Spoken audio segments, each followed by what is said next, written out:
Hi, Nagratan.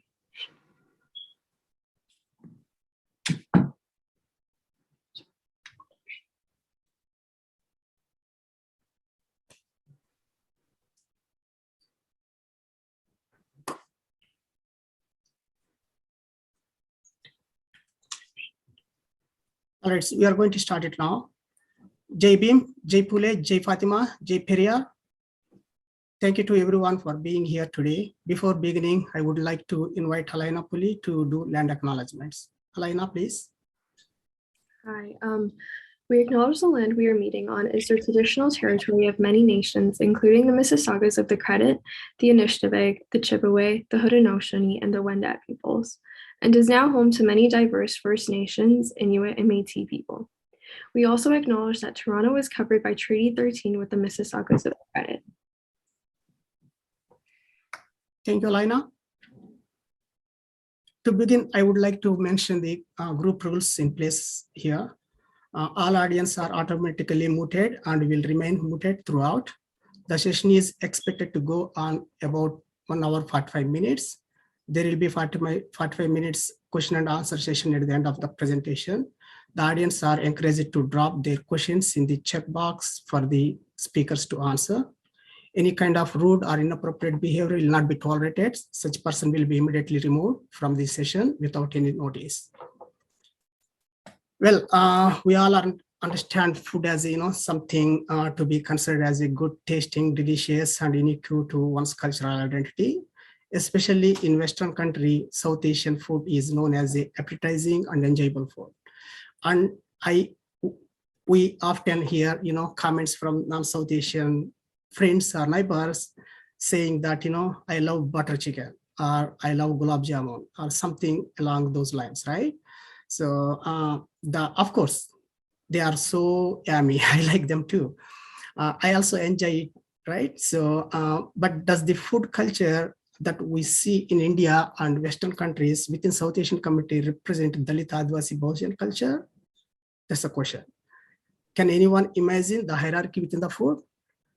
Or some foods are placed as a poor, noble, high, and other foods are treated in poor, dirty, and low? Are the people also treated high and low based on their food habits? Can someone food habits lead for the mob lynchings? What is the relationship between caste, food, and religion in Indian society and South Asian society? So we are here to explore and learn more today. So that's what this all meeting about. I'm going to introduce guest speaker here, Mr. Murali. He has a lot of experience, in the ground level. Mr. Murali is a senior retired IAS officer. He handled numerous projects and departments in Telugu states. He played a very crucial role for the development of poor people, especially Dalit and Adivasi and other marginalized community in India. He is also convener for Social Democratic Forum. And I'm also proud to say that I was his he was his ex-boss to me in a United Nations Development Program. So I'm going to invite Mr. Murali to take over the Murali garu, please.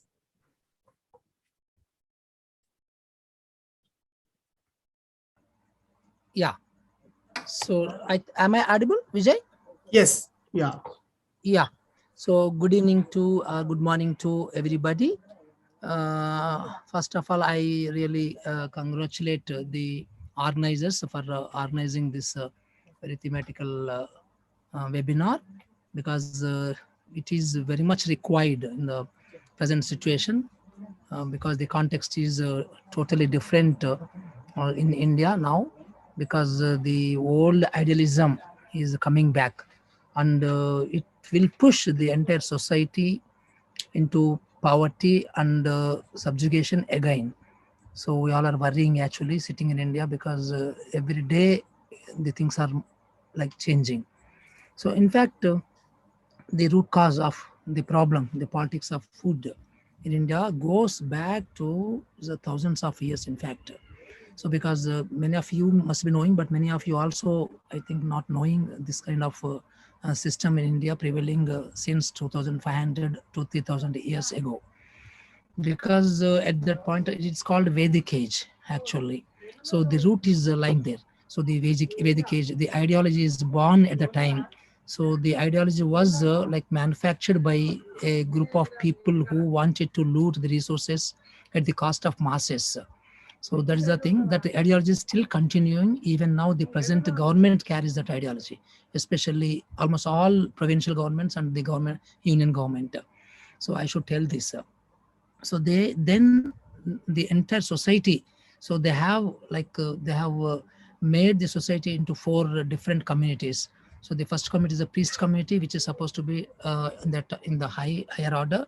Then it is like kings kind of persons, administrators. There's another community, they given the second layer designation. And the business people, the present banias, present vaishyas, and the business community is given the kind of third level. And the rest of the mass, like 90% of the mass, were given like a designation like they are the kind of servants, like in Indian language it is called shudras. So this is a fact. In fact, the Vedic literature also tells this actually. But the present those ideologists, inequality ideologists, they sometimes they argue that it is not there now, but it is there very much in the society even now. For example, right now I am talking to you from a community called, it is like a washerman community. So these people are supposed to wash the clothes of the entire village. So there's a kind of community. You see the kind of poverty. So they have nothing, they have only one fan, that's it, a small TV here. So now, just now I was asking that lady that how much money you charge for the people with whom, so she engages in washing. So she's saying that 200 rupees is like $2.5 per person per month. It is not per day, per month. So every day she's supposed to go to that house and wash their entire clothes. If there are 5 people, she will get only 1,000 rupees per month. 1,000 means I think is something like $10 or maybe $12 per month. So that kind of exploitation is going on with all this 85% population. So this is the kind of that Vedic ideology we call, or this kind of I call them as a inequality ideology. So the result, there are now 6,000 castes. This one caste is this washerman committee. So like that, there are 6,000 castes. So there is one caste like called like Chamar, for example. They are supposed to clean the village, so clean the dead animals and clean the village. That is their job. And they are like in the bottommost, for example. So the why I'm telling you all this is basically the food is linked to that ideology. So where they have divided the communities, right? So coming to like food, for example, very recently, just 2 weeks ago, the big priest man, so who controls the religion, Hindu religion in the country, is called Chinnaiah Swami. So that guy, just very 2 weeks ago, he said that the people who eat like a lamb, for example, goat, for example, so they go around the debris, they go around the stupid things in the village, and they become like that. So they almost like they become like dumb, so they can't think. So, and he also commented that the people who eat eggs or chicken, so again he said that these people, they think like a hen, chicken, so they cannot grow beyond that. So very blanket, without any shame, he commented, and now that video is viral. And so all these people who like support this ideology, they support this kind of what he said. But the people like us who are working for they're like vulnerable people like this, so naturally we condemn it. But the same guy, so he said that so there should be caste. So the question is not everybody is not equal. So the God has not created everybody is equal. So it all depends on your like previous life, whatever you have done. So that is the kind of culprit. And so now you are supposed to suffer. That's it. So that's how he supported the caste system. So now the problem is in the country, in the name of the God, in the name of the religion, so people are getting into the trap. So in fact, I was working in a very interior district where these indigenous people were the like majority in that district as a district magistrate. So the chief executive officer of the government. So there I gave a call to the tribals because on that particular day, it is like International TB Day. So, right. So on the TB day, I found that I reviewed with my doctors in the district, and I came to know that the tuberculosis is increasing. The kind of like the episode of those things. So when I asked, then I came to know that the tribals, indigenous people, so who are supposed to be the meat eaters, every day they used to eat meat. So they stopped eating meat because these ideologists, these inequality idealist people, in the name of religion, in the name of God, they are trying to introduce in these tribal communities about the religion, about this all these bad practices. So they made these people in the name of God stopped eating the meat. So that is one of the reasons, because they're not eating protein food. So they are getting into the trap of this tuberculosis. So people are dying. Then I gave a call to all these indigenous people: stop, this is a stupidity you are doing. So in the name of religion, these idiots of indigenous ideologies, they are preaching all this nonsense. So you have to, I think, you should leave that stupid thing, and you have to eat abundant the pigs available in your forest, and nothing wrong in that, because these pigs are also causing a lot of problem to the farmers. Actually, it's some kind of win-win kind of situation. So please eat meat. So you eat chicken, eat pigs, eat lamb, everything. So then these ideologies, they revolted against me almost. So in fact, they were instrumental in moving out of the district, for that matter. So these kind of politics are being played in the country. So it's a very horrible things are going on, and the present governments and the present party in the union. So they belong to this ideology, and the other parties also almost like they endorse this ideology. So this is a big problem, is going on and going on and going on.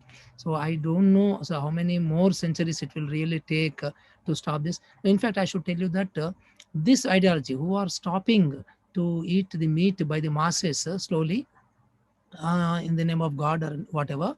So this ideology is instrumental in putting the country India in the rank of 130 in Human Development Index.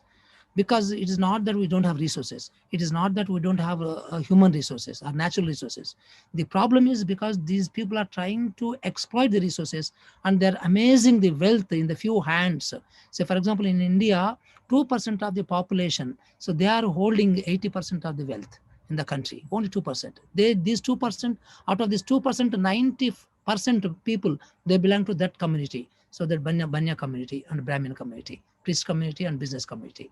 So this is going on. So don't know, I think it's a big task for all of us, especially for us and for you. So to think and to do something and to counteract this ideology and to work very hard to reverse this ideology is a big task. So now, in fact, because today we are sleeping in the government school here.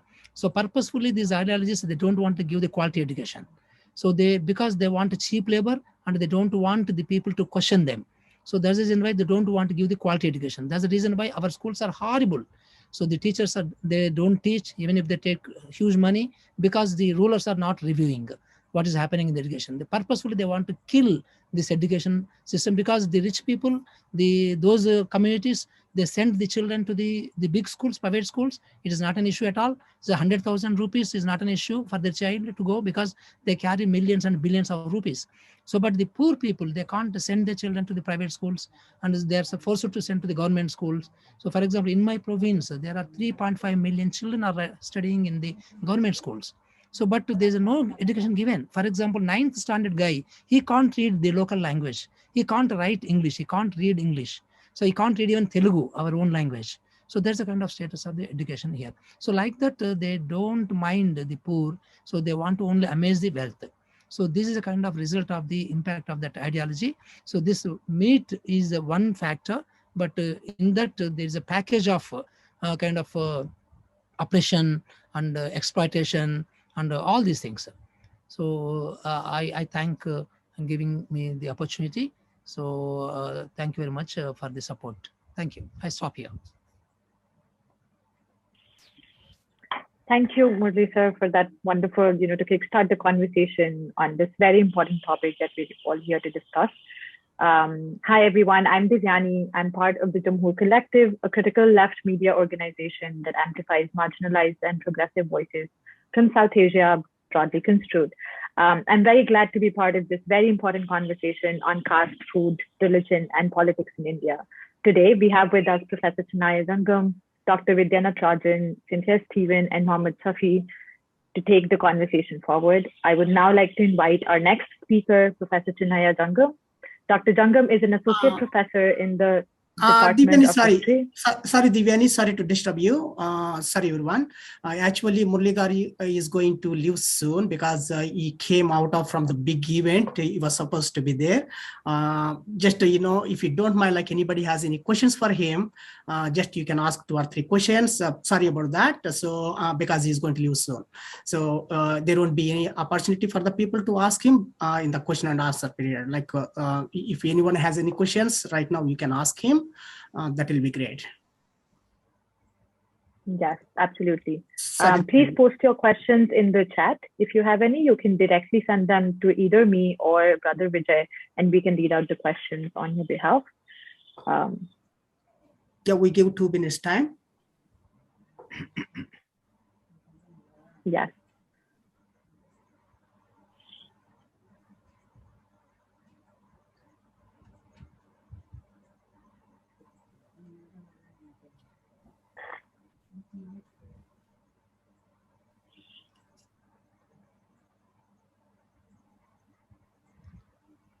So Vijay and Organize, I'm very sorry that I'm forcing you to disturb your That's okay. That's okay. order of your thing. Yeah.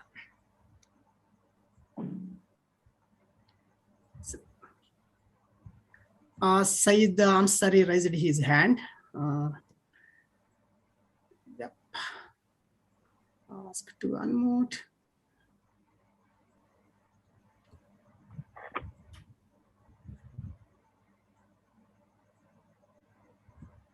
Yeah, maybe I think you can continue. Yeah, you can unmute, I think. Ansari now. Okay, can you hear me? Hello, can you hear me? Yeah, we can hear. Please Good morning. And, thank you for doing this, program. When I tried to unmute, it did not allow anybody, me to unmute. I guess it's the same with everybody else. Yes, we did it. And so I think there might be others who might be willing, having questions, they might want to talk. And so maybe you should tell them there is a way to do that by, raising your hand or some other, sending a message or something. But my question to the speaker is, what do you think is the solution for this? I know this is a huge problem. And that problem was we thought it was going away, when I was growing up in India, we had a pretty good relationship with everybody. We never thought about caste as something good. And we all realized that caste is what, it's a thing of the past in India. Even when you come to the US, people ask, oh, it looks like, you guys have caste system and stuff like that. And we always tell them, hey, that's gone. It's the past, it's history. Now we are all Indians and all one. And now it looks like it is with the new ruling party, it's become a big issue again. What do you think is the solution to this? How do we get back? You have any suggestions on what can we do to make this, solve this problem? I know it's a easy question. It's a tough answer, but if you have some inputs into that, we'd like to hear it. Yeah, the issue is gigantic. So huge. We have 1.37 billion people. Maybe I think the problem is if you remove the other religions, maybe I think Hindus is something like 0.9 billion, something like that, maybe more than that. So out of this, Hindu religion, so very unfortunately, even the victims are falling into that. Victims, when I said victims, like this 85% to 90% population who are supposed to be the subservients for those 3 communities. So who really holds the population of something like less than 10%. But even these victims, they're enjoying that kind of slavery, to be frank with all of you. So now the thing is, so there's no shortcut. Definitely, like people as we are worrying, and definitely, but we are also thinking. So the thing is, I think we need to work very hard. So maybe people like you also sitting outside, I think you also should support in a very big way. You should also should be very active in social media and support these people. So recently, I have seen one of my senior colleagues, so who served in the Indian Administrative Services. So he is raised his voice in support of minorities, in support of, he's in fact belongs to the same community, the kind of Brahmin community, but still, so there are so many people in that community also who are supporting us, people like us. But he is now pushed to outside the country. So I think now the people, these governments are branding people like us as urban Naxalites, like urban extremists, and they're trying to like do every kind of they're trying to frighten us. It's happening. So maybe I think in the international community you have a role. So you have to raise. So you have to discuss these things. What is happening in India with your fellow like foreigners. So let the people condemn it, because you remember, that South Africa thing, how it came down. So because everybody banned, everybody like boycotted the South Africa. You remember in 80s. So that's how they could sort out the problem. So maybe I think international level, also international community, I think we need to like campaign on this. So maybe I think within the country, people like us, I think we have to work very hard. So, but I think we should have hope. We should not give up the hope. So that's very important, because ultimately truth wins. So that I think we should believe it. So maybe I think if we like educate the millions and millions. So like I was just talking to this guy, this boy in this house. So what does he think about the things ongoing things? So he doesn't know what is the actual things. So, but maybe I think we need to come to kind of this kind of villages, and we need to talk about all these things. So within 5 minutes, I could change him actually.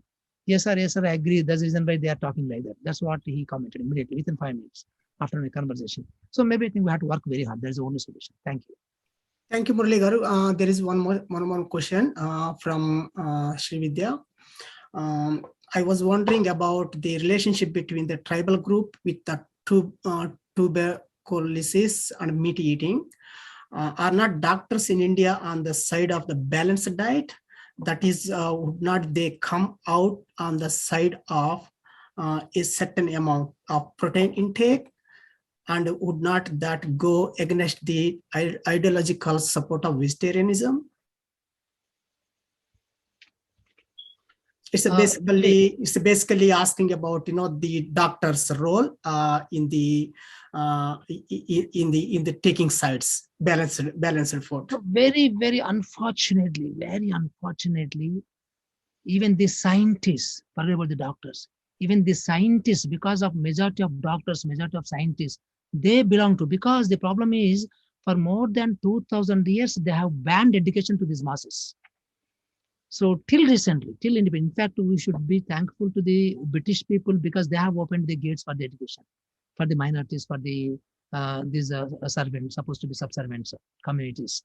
So otherwise, they don't want to give the education. So the problem is now those communities who are the scientists and who are the doctors, they're part of that game. So they want to promote, for example, the ISRO. For example, I should tell you, the chairman of ISRO is like they send the rockets.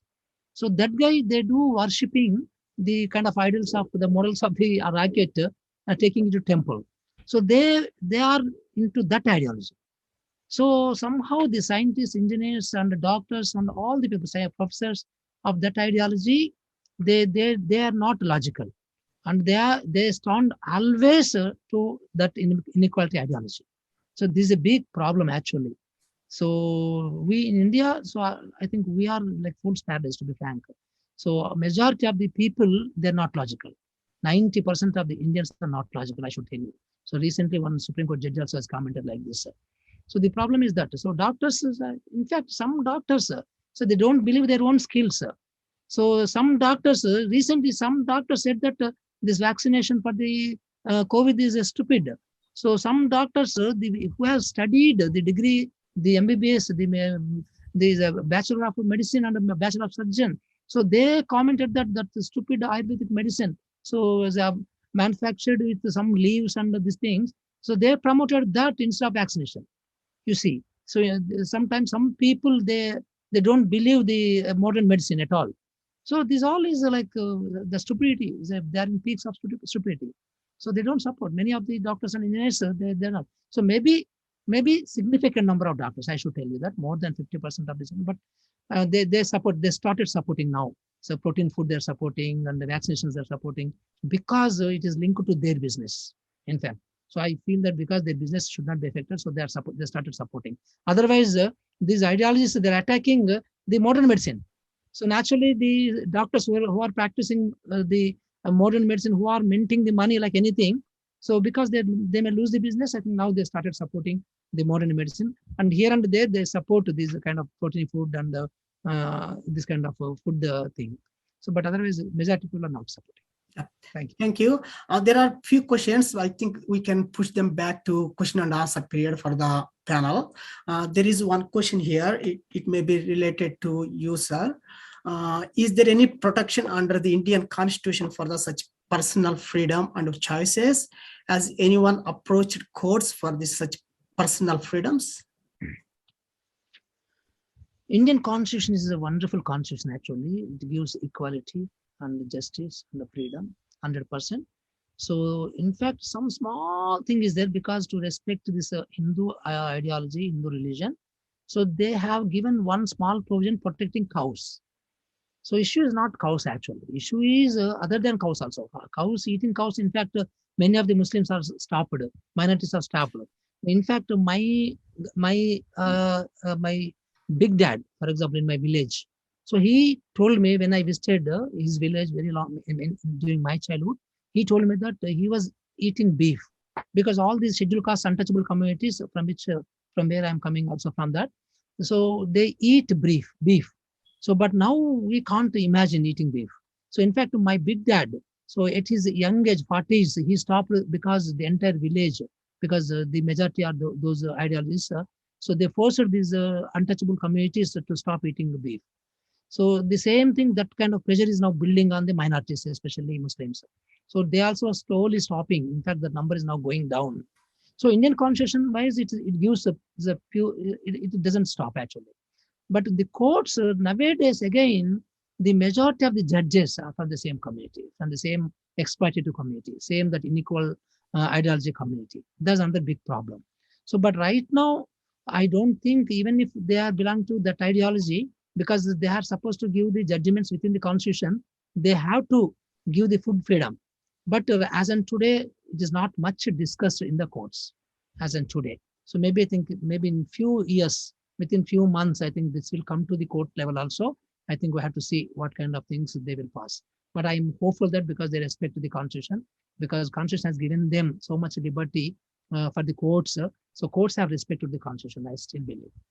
Thank you. Thank you, Murali Garu. I think we can jump to other speaker because there is a line of speakers.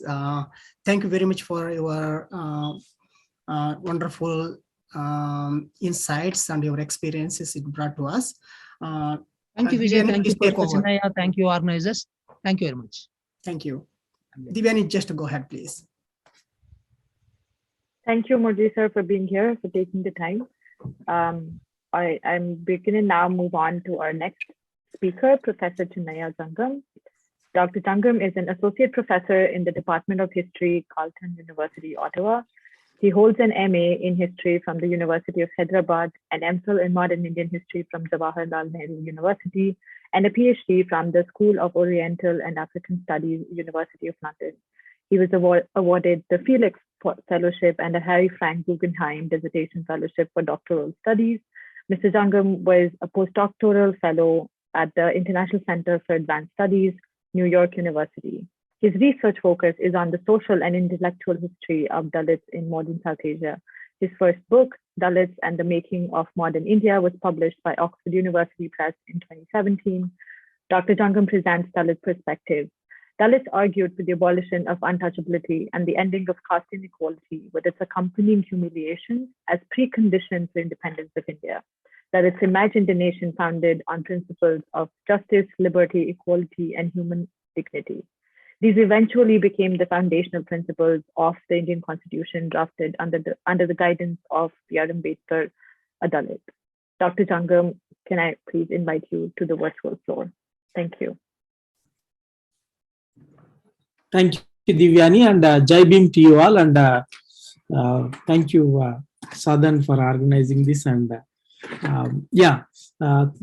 so I'm also to all the participants for taking your time to listen to us. And also, one of the important intention of organizing this event is to educate people about what is happening in India, and also to bring forward the truth, especially related to the violence against Dalits and Muslims, especially under the current regime. After 2014, the number of attacks on Muslims on the pretext of beef, and also on Dalits eating beef and meat.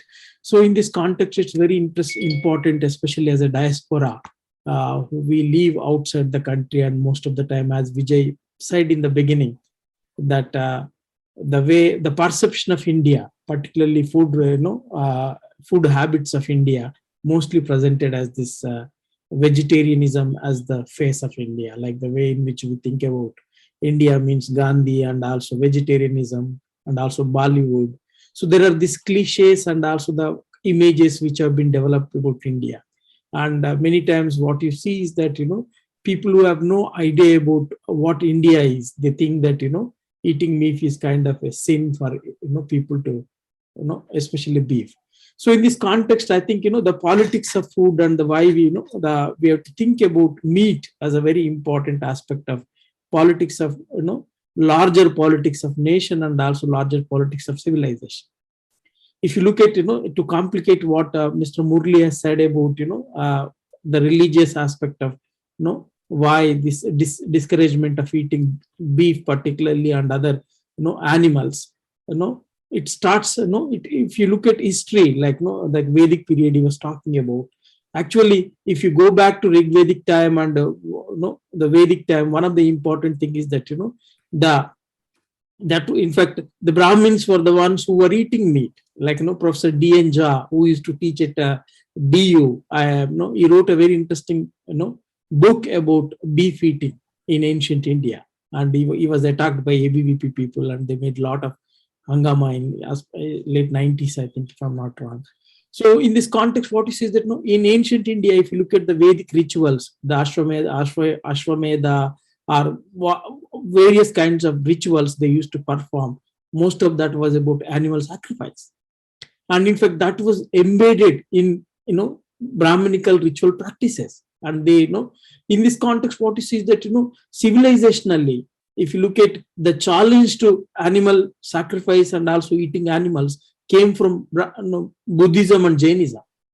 That's when, the Brahmanism, what you do is that, like, if you, the way in which it try to counter revolution in the language of Ambedkar, if you look at, he has this very interesting book about revolution and counter revolution. What you see is that, when Buddhism and Jainism captured the imagination of the people by discouraging, animal sacrifices, and also most importantly, encouraging agriculture and trade. And in this context, Brahmanism was at loss. And what he did is that, he tried to counter the Buddhism and Jainism. What he did is that, he tried to assimilate the practices of Buddhism and Jainism. So in this context, what you see is that, the idea of, vegetarianism is a latter adaptation or imitation of Buddhism and Jainism by the Brahmanism. So in this context, if you look at the, historical context in which this whole idea of the way in which the fight between Brahmanism and Buddhism happened in ancient India, and the way in which Brahmanism constantly tried to assimilate these, egalitarian religions. So in this context, I think, if you look at the history, actually meat eating used to be part of the Brahmanism's, ethic. And that's why what you see is that, the violence, again, if you see that, again, the relationship between caste and also the meat, and the way in which these old development, particularly if you look at the relationship between nature, caste, and animals, what you see is that, historically, like no civilized, like the very idea of development of human civilizations has a lot to do with the way in which we have domesticated animals. Like God and Child has very interesting books, two interesting books called Man Makes Himself and What Happened in History, where he talks about, along with tools and implements, it's the domestication of animals which facilitate the revolution in human civilization. So in this context, people who are involved in these productive aspects of life, particularly domestication of animals and cultivation of agriculture, and the way in which they have done, like, and another important thing is that, the way in which these are the people who basically domesticated, and also they are the one who reared the animals. Like, that's why it's very interesting to see how humans and animals live closely, particularly buffaloes, cows, or bulls in, agriculture civilizations. Even in India, like, for example, when I grew up, like in villages, we had buffaloes at our home. So like they used to live next to us. So in this context, what you see is that, the Brahmanism's hypocrisy is that, actually no Brahmin will rear any cow. They only drink the urine, but they don't rear the cows, and they don't cut the grass for cows or buffaloes or anything. So in this context, what you see is that there is Brahmanism is one of the important things is that, it developed contempt for manual labor, contempt for productive aspects of life. So in this context, what it did is that, systematically over the course of history, it basically came out of the symbiotic relationship between animals and humans. So in this context, what you see is that, like in this development, one of the important things is that, all through human history, like particularly in Indian history, what you see is that, eating beef or eating, food habits were not part of the political history. Food habits were, very individual, and communities sustained according to what is available. Like, that's what, like, when Murali was telling about why is it that indigenous communities are forced to give up eating meat, particularly, wild boar, for example, abundantly available in villages. Even in my villages, like, one of the important problems is that, we have so many wild boars, and people are discouraged from, eating them, and they are becoming problem for agriculture. So what you see that, there is this imbalance which is developing precisely because of this, spread of this Hindu communal politics. So in this context, what you see is that, over the time, like, if you look at historically, food was a very private aspect, and communities lived according to what they available they've eaten, and that's how the communities have developed. But what you see is that, the way in which the politics of nationalism, again, if you really want to understand today, why is it that BJP suddenly, or, for that matter, Hindu right, took up the championship of, the protecting cow and, beating people for eating cow, beef. What you see is that, again, it has very interesting relationship to national movement, particularly if you look at, the communal politics and communal polarization under, British colonialism, where, the divide and rule politics between Hindus and Muslims was happening. The cow is used as a very important symbol for mobilization of Hindu majority. So in this context, what you see is that, Gandhi, not to give the agenda of cow protection to Hindu right, he basically used cow as a very important symbol of mobilization, a sentimental value in terms of mobilizational politics of Hindu community. So in this context, what you see is that, the way in which this, like, particularly after 1920s, like, the communal rights across India, the Hindu-Muslim rights, what they did is that, they started using that as a very, very important way to polarize people and mobilize people. Like, that's why, like, places like Hyderabad, for example, witnessed in 1940s enormous communal rights. And every time there were communal rights, they used to cut, use, both pigs and also cows as a very important way to provoke the communities. So in this context, what you see is that, the way in which the politics of nationalism, or politics of Hindu nationalism particularly, what it did is that, it tried to make non-issues issues, and they basically used this whole idea of public sentiment as a way to mobilize people. And if one undercurrent in this mobilization sees that, what happens is that, the caste, like, many times we don't try to see the caste angle in it. And the Hindu communal agenda, it is not only, again, speaks against minorities like Muslims and Christians, but it is also anti-Dalit and anti-indigenous, anti-Adivasi. So many times what you see that, particularly after 1990s, like, when Mandal Commission was introduced and when the whole nation, particularly the upper caste, went rampage about against the Mandal Commission, one of the important way to they try to come back is in terms of mobilizing, in communal mobilization. The Ram Janmabhoomi, we are very familiar what happened with Babri Masjid.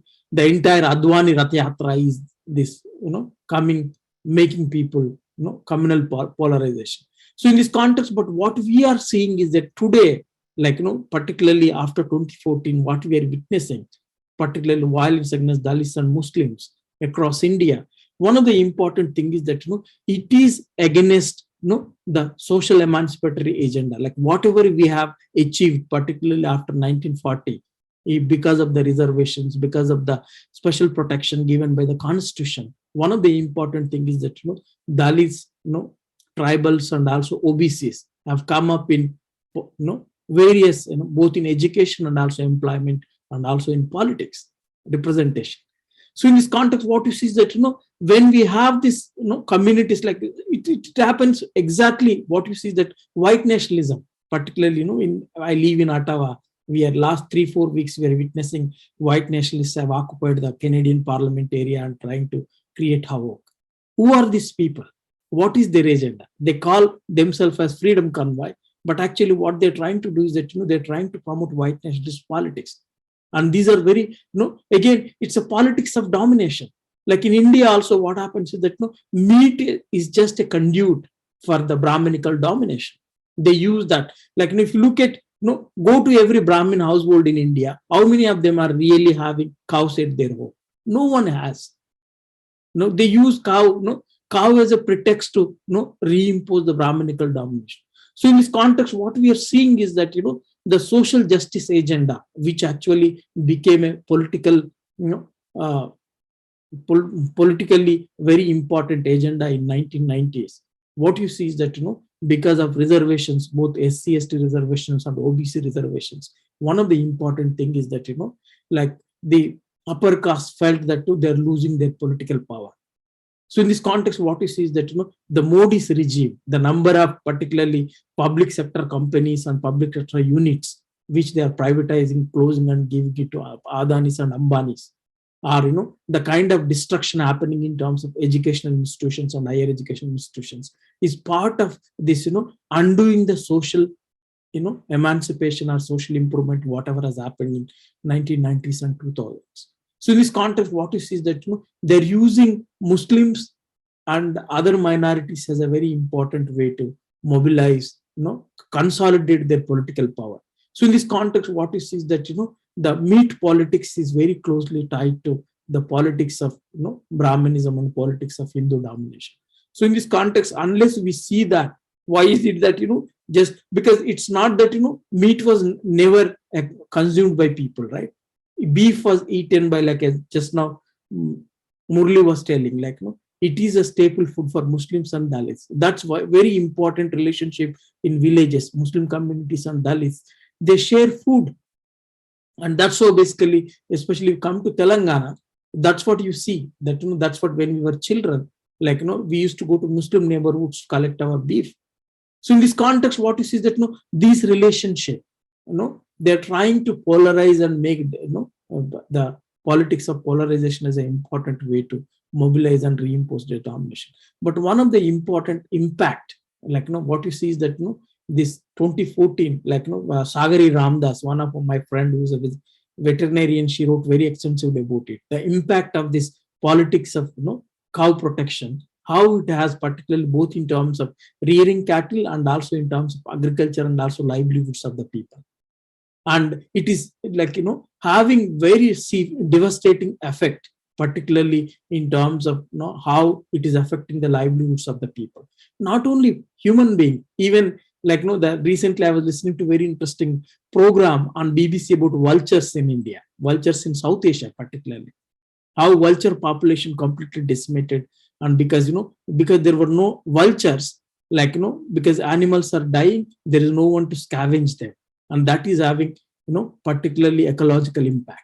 So in this context, what we are seeing is that the politics of meat, particularly around beef and all these things, have a lot to do. They are not about religion. They are not about protecting animals. It is about the domination of Brahmanism and domination of Hindu communal forces. They are using this as a conduit, because none of them, Modi can play with peacocks, but he cannot play with cows. Modi, that's what it's very interesting how they symbolize and how they use weapons, like weaponize these things. Like in this context, what you see is that like we have to see this interesting interrelationship between the politics, meat, and the caste, and also how Muslims and Christians and other people are being demonized in the name of meat. It's not so in this context, we know this is what very important point I wanted to tell you. And thank you. And I will stop it here and we'll discuss more in detail when we have question answers. Thank you, Divyani. Thank you so much, Professor Jangam, for highlighting these very crucial links between the past and the present, and for also debunking the historicity of vegetarianism and feminism, as we've understood. You definitely alluded to things that I think a lot of us can relate with. Why I would only sit with a Muslim student in my class, why only she would eat with me and nobody else. So it's not really historic in so many ways, right? And it is crucial what you pointed out, that we remember that meat and cow is a conduit for the upper caste fascist politics right now. So yeah, that said, I would quickly like to remind everyone that please post questions in the chat, send it to Brother Vijay or me directly, and we'll take it up in our Q&A session. Now I would like to introduce our next speaker, Dr. Vidya Natarajan. After working as an illustrator for some years, Vidya has published several novels: No Onions Nor Garlic with Penguin, which is a satire on casteism in the university, a graphic novel called Bhimayana on the life of Dr. B.R. Ambedkar, A Gardener in the Wasteland on the life of anti-caste philosopher and activist Jyotirao Phule, and The Undoing Dance, a historical novel on the history of dance in South India and the processes by which hereditary performers were marginalized. And she's been, and which was also a finalist for the Sushila Devi Award in 2018.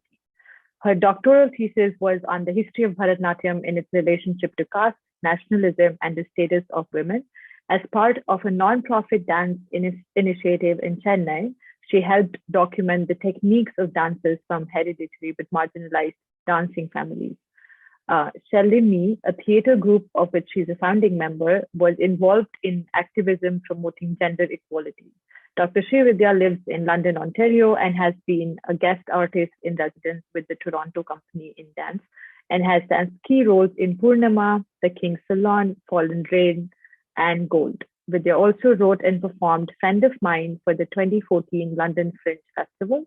I would like to now request Dr. Natarajan to take over. Thank you. Thank you so much for that introduction. Jai Bhim to you all. I feel very honored and humbled to be in this very special company of scholars and activists. And I thank Vijay, Dr. Chinnaiah, and Sadan for inviting me. The consumption of meat, as we've kind of already established through what Dr. Chinnaiah said and what Mr. Murali said, is not a simple matter of individual culinary or dietary choice. Depending on the lens that we use to examine it, it can have considerable political, economic, and cultural valency. In the North American context, meat is increasingly being seen in light of ethical calls to reduce our environmental footprint and to develop awareness of the dangers and cruelty of factory farming. In the Indian context, as we know, meat features in a variety of cultural and ethical frameworks.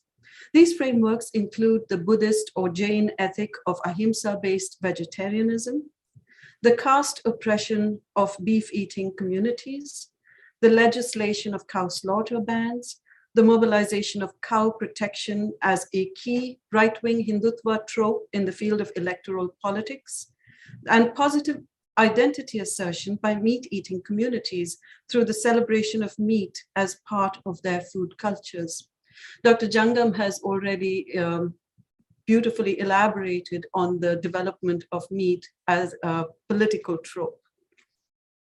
Speaking as a person from an oppressor caste, Savarna Brahmin, largely vegetarian family, I want to give a very personal explanation of why I have eaten, cooked, and served meat in my home for the last 40 years. So I want to make my identity clear. I am here as an ally and an accomplice to Dalit activists and scholars. I myself am a born Brahmin. While my family encouraged my siblings and me to eat eggs and milk products, we did not cook meat. Starting at around the age of 10, I learned how to eat meat and fish in the homes of my friends. As a child with limited experience of animal protein, I made some really funny mistakes. I ate a huge plate full of shrimp for the first time during a birthday celebration in a friend's home, which led to my discovery of my really severe shrimp allergy. I had never eaten prawns or shrimp before, with consequences that ruined the party. During a visit to a home in a village near Chennai, I half swallowed a large piece of freshwater fish with no idea how many small bones were inside it. And I nearly choked because I did not want to be impolite and spit it out. By my late teens and early 20s, however, I ate and enjoyed meat in restaurants, from street carts, or in the homes of friends. Visiting Kalyani Biryani restaurants, which were often situated next door to mosques, or sharing halim during Ramzan with Muslim neighbors, or being given lamb biryani during the festival of Bakrid by our Muslim neighbors. These were, as Dr. Jangam said, in Telangana areas, there's a lot of connection between people established on the basis of sharing meat or sharing beef. I had the privilege of having neighbors who welcomed us into their food sharing circle. So while I ate meat, I did not know how to cook it until I began living with my partner in my early 20s. My partner is of Anglo-Indian, Malayali, and Goan heritage. A great deal of Anglo-Indian cuisine, which I gradually mastered by following my mother-in-law's handwritten recipe books, involved beef and pork in a range of sauces, apart from chicken and fish. And Anglo-Indians, Goan Christians, and many communities from Kerala hold on to their meat-based cuisine as a fundamental part of their food identity and culture. One of the things I'm recently reminded of in the Canadian context, when the Mi'kmaq people indigenous people are claiming their fishing rights, for example, or that we're seeing a widespread revival of bison cuisine, or a cuisine based on hunting of moose and deer and venison and so on. One of the things that's happening is a revival of identity in North America among indigenous peoples through a celebration of their traditional food cuisine. It was only in my 20s that I fully came to understand how the political and the personal aspects of meat eating were closely interwoven in my own context. I began to realize when friends visited my home that my cooking and serving of meat, especially of beef, was seen as a sign of more than hospitality. It was seen as a sign of solidarity. Caste supremacy and religious injustice, as again Dr. Chinnaiah Jangam has laid out so beautifully, have a long history of being expressed through food taboos and prohibition of food sharing between social groups. In the name of purity and cultural superiority, Savarna, especially Brahmin Hindus, have persecuted groups who consumed beef, from state-level legal bans that criminalized cattle slaughter, to derogatory social discourse about beef eaters and leather workers, to violent attacks, sometimes culminating in murder on Dalit, Muslim, Adivasi, or Christian peoples for whom beef was a cheap and readily available source of nutrition. While the Indian Constitution's Article 48, which I believe Mr. Murali referred to briefly, was worded quite ambiguously, and it did not criminalize cattle slaughter, many states in India have passed their own laws against it. If a state has enacted a cattle slaughter ban, cow protectors or Gaurakshaks can unleash vigilante violence on those who they see as violating this ban. Discussing the murder of 6 Dalits accused of killing a cow in Jhajjar, Haryana in 2002, Surinder Jodhkar and Muralidhar argue that Hindutva, I'm quoting, Hindutva forces see a potential in the symbol of the cow for mobilizing the rural masses of Haryana on a communalist agenda.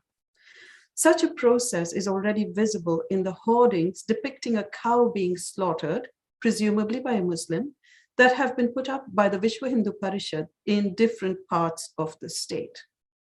Jason Sundar points to the twisted irony of these acts of violence on beef consumers. I quote, "For the ban to apply to Dalits accused of cow slaughter or eating beef, the Gaurakshak would first have to drag the Dalit who is outside the caste system, essentially, according to Brahminical structure or framework, social frameworks. The Dalit outside the caste system has to be dragged into a realm of Brahminical injunctions that have historically excluded him in order to thrust him out again. So in order to punish someone for cow slaughter, you have to first of all pull them into the Brahminical worldview in order to expel them or punish them for transgressing against its norms." The right-wing Bharatiya Janata Party, BJP's legislation of a nationwide ban on cow slaughter in 2017 has sent out a message of encouragement to self-appointed cow protectors, and the number of violent incidents associated with Gaurakshaks has increased by a horrifying quotient. Alex George and S. Anand note, I quote, "India Spend, a policy research think tank, reported that of the 123 instances of cow-related violence between 2010 and 2018, 98% occurred after the Bharatiya Janata Party came to power in 2014, helmed by Narendra Modi. The BJP's ideological parent, the far-right Rashtriya Swayamsevak Sangh, the RSS, in its journal Panchajanya, justified the lynching with a cover story titled, "Vedas order killing of the sinner who kills a cow," unquote. This was from an article in October 21st, 2015. In 2019 alone, 18 incidents where Gaurakshaks attacked, assaulted, humiliated, or killed persons who were rumored to be transporting cattle, beef, or leather were reported in the national newspapers. A large majority of those attacked were Muslim, and some of these victims were also asked to chant Hindu slogans or Hindu god names as part of their humiliation. Dr. Jangam has touched on this. I'm just going to repeat what he said, outlining a theory about the origin of untouchability. B.R. Ambedkar has argued that the struggle between Brahmins and Buddhists for cultural power was the context in which Brahmin vegetarianism was consolidated and associated with purity. Referencing historical evidence that Brahmins consumed meat and textual evidence of Vedic practices of animal sacrifice, Ambedkar suggested that Brahmins appropriated key features of Buddhism, a religion that challenged Brahminical practices and power, and was drawing a huge following among the poor masses. The Brahmin appropriation of vegetarian food culture and the stigmatizing of those who traditionally disposed of cattle carcasses and worked with cattle hides, he argued, were moves that consolidated Brahmin power. There is a continuum of injustice then towards meat eaters. And I think Dr. Jangam has really made an important connection.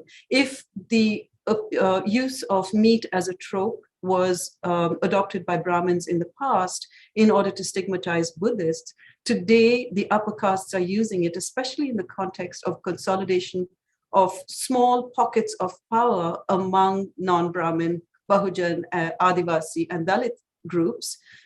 They're using it in order to undermine the consolidation of power among these groups and the building, as he says, of relationships between these groups.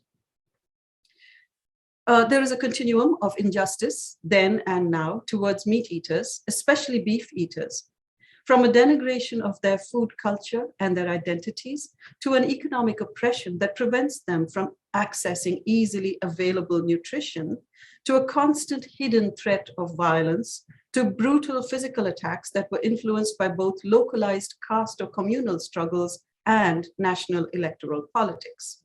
At one end of the continuum, therefore, are practices such as endogamy and the insistence on food purity in Savarna matrimonial advertisements. This is the area that I feel as a Savarna Brahmin woman, I can actually have a role to play in. I can intervene by mocking or criticizing or critiquing the Brahmin practices of purity and the very, very shaky basis on which Brahmins have claimed supremacy.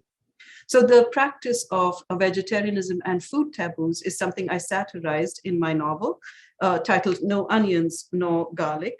And we also have on this continuum, as I said, of violence against those who are meat eaters.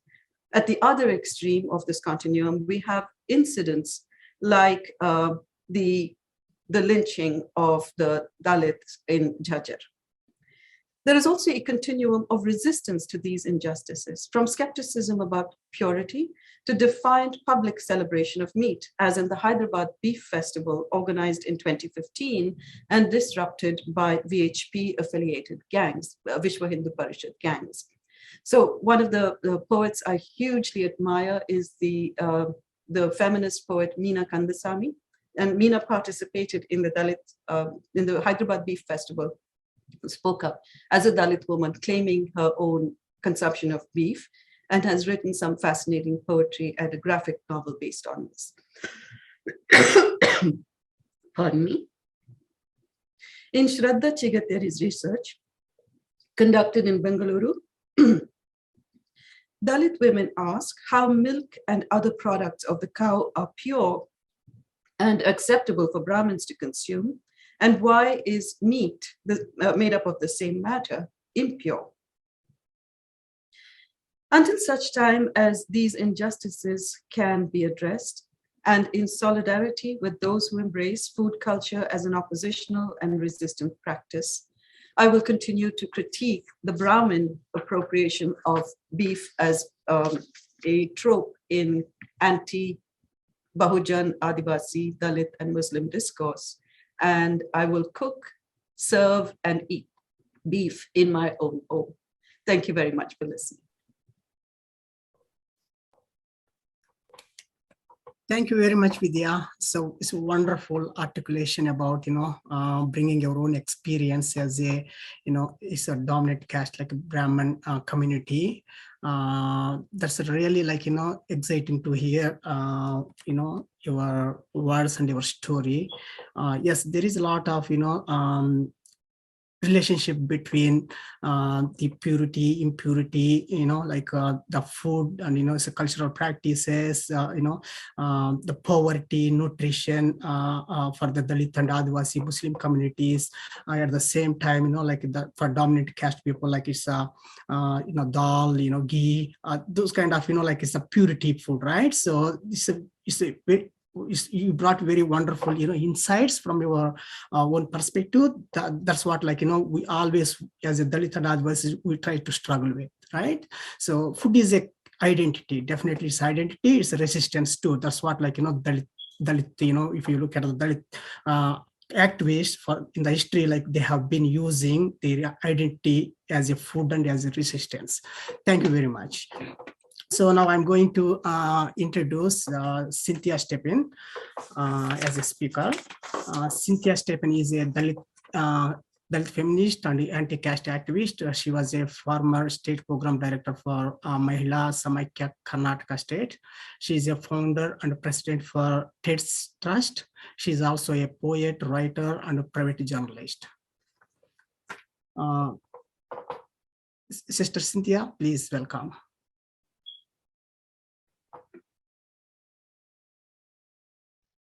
Thank you so much. I am very honored to be a part of this. and thank you for inviting me. I hope that we will be able to, learn and share. I'm happy to be here. I just wanted to ask how much time do I have? And if it is, because there's a fair amount of areas that I would like to touch upon. So I think 10 or 15 minutes is what has been used. So I'll try to get right into the subject. So broadly speaking, I would like to say that food and identity are closely linked in our Indian context. And, a lot of people are sized up according to the food they eat in our system. And so I was just going through some material in preparation for this talk, and I was just shocked to see, many ways in which food has actually been used to stigmatize. Many years ago, in the year 2010, the Karnataka, the first that BJP came to power in Karnataka, they passed a bill banning beef, the slaughter of cows and whatever cattle. And so I was part of a large civil society mobilization and had written an article which went very, very viral called "Will the Beef Ban in Karnataka Fuel New People's Mutiny?" Because here in Karnataka, we are a very diverse state with a large proportion of non-vegetarian population. I shouldn't use the word non-vegetarian. We should say, as Professor Kanchaila Shepherd has said, we should say meatarian. So we have large meatarian population in Karnataka. And so it has been it was difficult for them to pass because the president of the time, when it went for the president's asset, the president sat on it for a long time, and later on it was returned unsigned. At this time, the same situation is obtaining in Karnataka. So I will be using a few examples from states to give us, to make us understand how this is affecting our day-to-day life.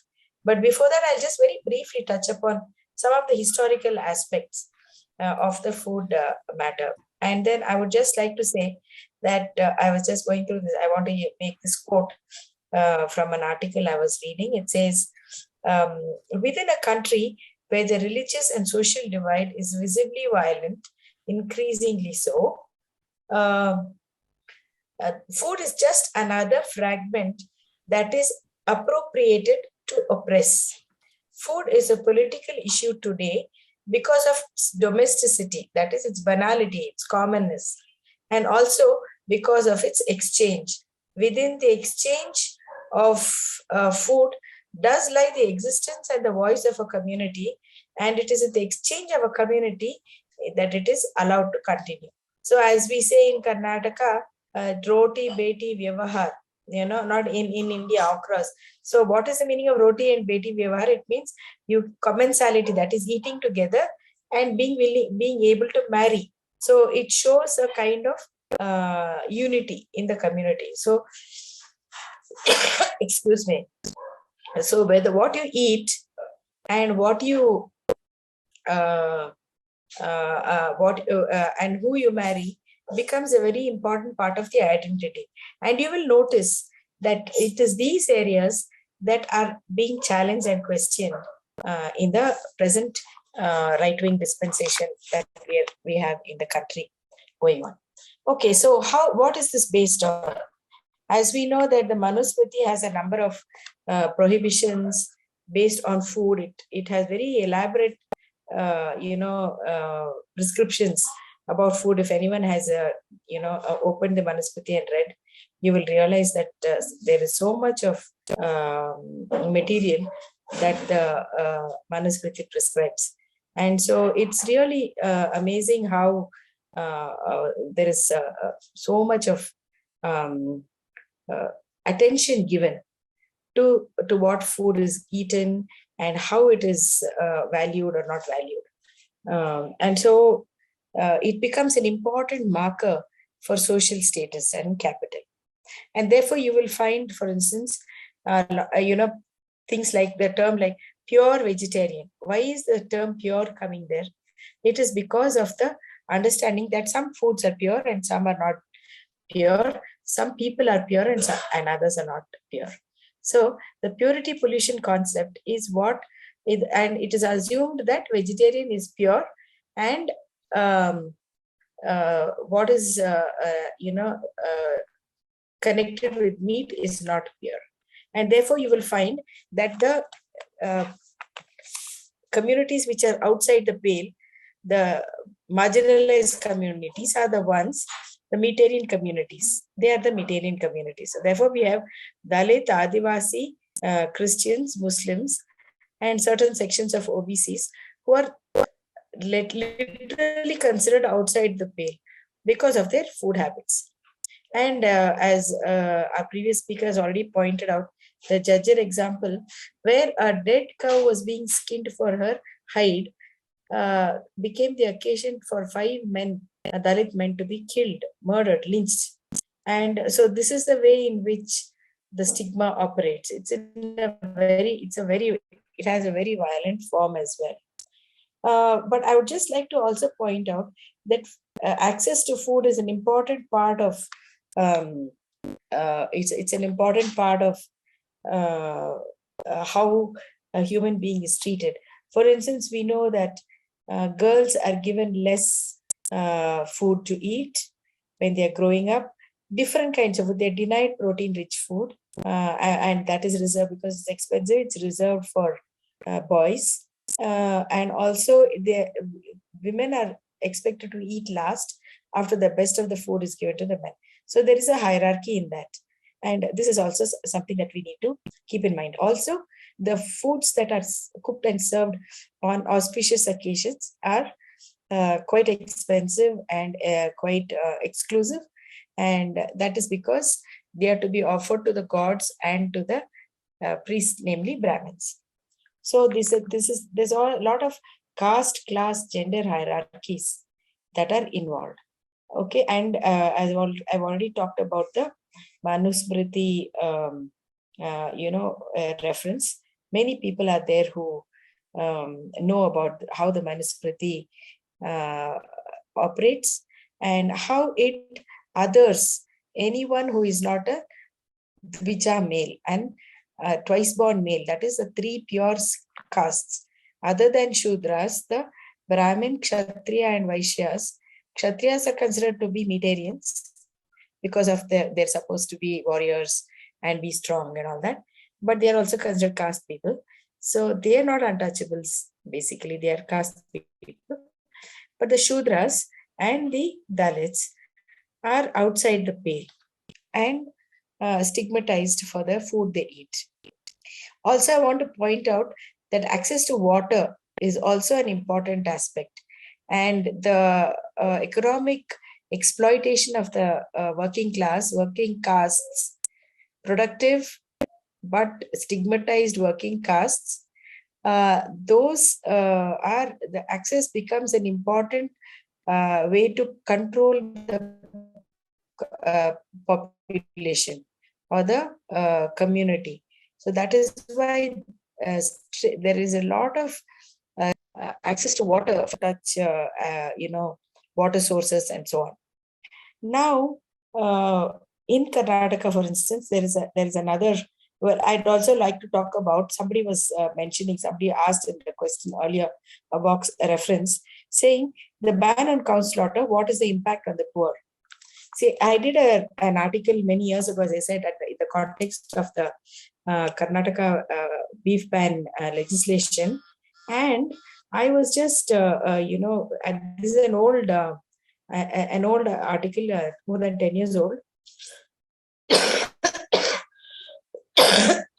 But we found that in Karnataka, in Bangalore, in the city of Bangalore, there were maybe say 200 beef stalls, and so animals about, even if you say one animal per stall was slaughtered per day, then that generated income worth about 20,000 rupees for the owner of the stall through the sale of meat. And then animal products, byproducts, including the bone, the hide, the sinews, and such like, are also providing.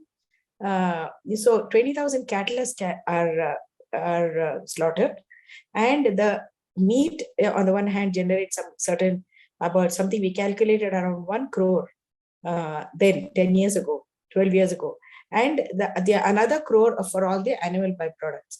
Now all this money, it goes into the hands of the marginalized poor, because only the very poor Dalit and Muslim sections are dealing with all these animal byproducts. But so by banning that the beef, but the slaughter of the cattle, mass impoverishment of the poorest of the poor would have happened in the state if the law had been brought into effect. And so it was averted in 12 years ago. But in UP now we are seeing the outcome of that kind of a policy decision, and we are seeing that stray cattle damaging the fields of the small farmers is now an election issue, and it may affect. It is highly likely that it will affect the outcome of the UP elections, because the small farmers, who are all OBC people, they are driven to destitution almost by the attack on the food. They're all subsistence farmers. They grow enough food to eat. They are asking, if the gav sab chal gayi, to hamare bacche ko kya khilayenge? What will we feed our children if the stray cattle eat up all our crop? So it is as bad as taking the food from the mouths of the poor farmers' children. So this is as crucial as that. So it's a very, very serious matter. It's also a very foolish and emotionally sentimental policy decision, because the world over there has not been any other better way of managing the food cycle than to cull unproductive cattle. Here in we don't grow beef for the table. Our cattle are draft cattle or for milk. So once their productive utility in terms of economics is over, the farmer retrieves his certain amount of investment by selling the cattle and getting a new one. But if he cannot get that slaughter, so he loses the 10 or 15,000 worth of money that is invested in an unproductive cow, apart from the problem of having to feed them. So it's a massive problem when there is no grass for productive cattle to eat. The unproductive cattle, what are they going to do? So the best thing that human society had evolved was to cull the cattle. That is not happening, and because of that, we are seeing the economic, now social, and now the political outcome of such a policy. How short-sighted and poorly thought out policy. And it just shows how Brahmanism is out of touch with the lived realities of people and makes policy prescriptions which are very, very foolish, especially of such nature, very unscientific. So I would just like to also say that there are two other in the state of Karnataka, how the food politics plays out. Everybody knows that in India, one of the years is the free hot meal that is served, nutritious meal that is served in the middle of the school day. So lunch schools.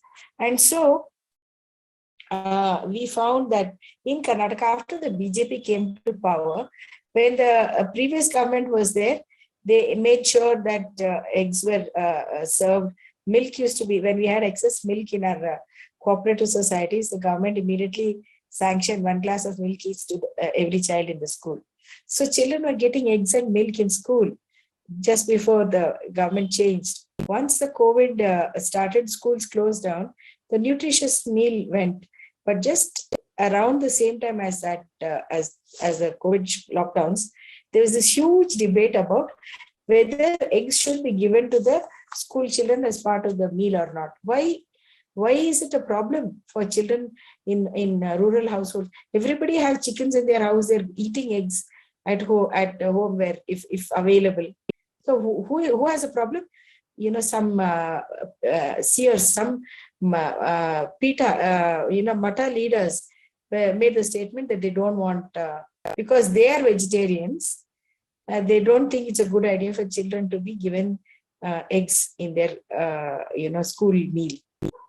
Giving passing like orders to the government saying, do not give eggs to children. The children actually protested and saying, if you don't allow us to have eggs in school, we will come and eat eggs in your mata. That was the protest that the children organized. They were so put off by the attitude. How does it make any difference when celibate priests sitting in matas, to them, when children in the villages who are undernourished get a government ordained egg for their lunch? It's amazing. There are those. It's not a force. If not egg, they can eat a banana. So almost everybody is giving banana instead of egg, which is not the same thing.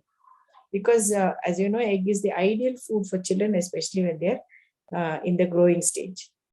Since my time is almost gone, I just want to take one more small, very, very banal or mundane example of food politics and how economics are also affected. Everybody knows all over India, especially in southern part of India, very popular Udupi hotels are there, which serve popular items like idlis, vadas, and dosas, to the very appreciative public. And these Udupi, as you know, is a district or a town temple town in Mangalore district in coastal Karnataka. It also happens to be the fountainhead of a lot of the communal politics that is happening in Karnataka. And so the Udupi Brahmins are the ones who have every tiny hamlet to every huge metropolitan cities has Udupi hotels, where these foods are. And there the main food producers are the Brahmins. So it is a huge opportunity for employment for the Brahmin boys. And it's a huge source of income to that community. Plus, I have heard personally with my own ears, a person who came out of that community for whatever reason and lived a different kind of a life. He was saying, my people spy on me because they run an the Udupi hotel in the small town where he lived. Was a place where people sat and talked and had coffee and tea and spoke. It's a chatting place. So a lot of chatter happens, which is picked up and relayed to my enemies in the community. So it also becomes a kind of a power, a place, a listening post where information is gathered and shared, which helps them. It gives them a lot of intelligence and capital of the ground at the ground level. Quite apart from the fact that all other jobs are reserved for the lower castes. I shouldn't use the word lower. I don't normally use that term. Lowered caste, or the cleaners and so on, are almost always from the marginalized sections. And so this kind of economic impact, and it's only because of the food politics, because it is considered, you would have seen, even now you see Brahmin hotel, high class Brahmin vegetarian hotel, you will find in Madras. If you go in Chennai, you will find chains with this kind of tagline. So it is considered something of a very big thing to have, to eat food which is cooked by Brahmins because they are ritually pure. But everybody else is considered to be only a consumer and below the pale. So this is the very these are all the politics. There are many other things, but for lack of time, I won't go into very great detail. But yes, somebody is observing that India never before there's been the amount of beef that is being exported out of India has gone up exponentially in the last few years. Also, I can tell you with confidence that when there was trouble in Karnataka during the previous BJP government's rule, there was communal violence in Mangalore, with the lynching of Muslims and all that, the slaughterhouses in the city were on auction, taken up by saffron forces. And it's true what somebody just posted in the chat, that a large number of the beef exporters are Hindus, upper caste Hindus, even Jains. So when it comes to making money, and I mean, I have other information also. For instance, one of the things that they do is gaushalas. In BJP state, they say, don't slaughter the cattle, bring them to the gaushala. I want to ask, what are they doing with the carcasses of animals in the gaushalas? Are they burying them? Are they cremating them? No, they are taking the byproducts and using them. But the money is not going into the poor, the hands of the poor. It's a huge multi-thousand crore scam and a robbing of the income sources of the poor. That is what it is. That is what the beef ban really means. That is what. That is how they are literally hitting on the stomachs of the poor by doing this. And here I'm only referring to beef. I haven't even spoken about the other things like. And there's one other last point I want to make. Whenever there is this is a divide and rule is there. Is their main way to survive. So one activist was pointing out here. They said that Christians are targeted, saying that they are converting. Christians also eat beef, but they are not targeted for eating beef. They are only targeted for conversions. Muslims are targeted for eating beef, but they are not converted. Muslims also. Many people to convert to Islam, but nobody goes against, not very much against Muslims for conversions. And the Dalits, they are the ones who are targeted for both these things. So at any rate, they make a victimization of the vulnerable sections. And this is on the one hand, they try to benefit from promoting the food practices which is favorable to their own economy, and on the other hand they stigmatize and criminalize, in fact, the food habits and the related economic activities of the marginalized sections. This is the important point I wanted to make regarding the politics of food and caste and meat in our culture. I will stop now and hand the session back to the moderator. Thank you, Cynthia. It was wonderful. You brought so much insight information about the food culture, the politics around the food, and what is happening right now, especially in Karnataka state, like where the government, BJP government, is trying to impose their brand medical ideology on the children starting from the school, right? So yes, as we mentioned, we are following about the politics, and right now the hijab, the controversy in the Udupi district, so where you mentioned.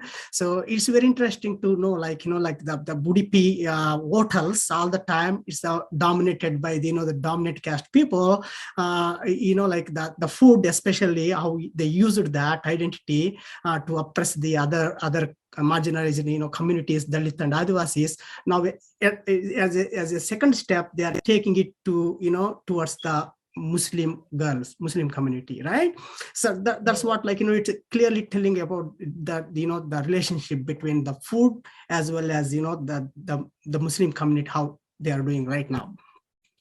So, I to say that thank you very much for a lot.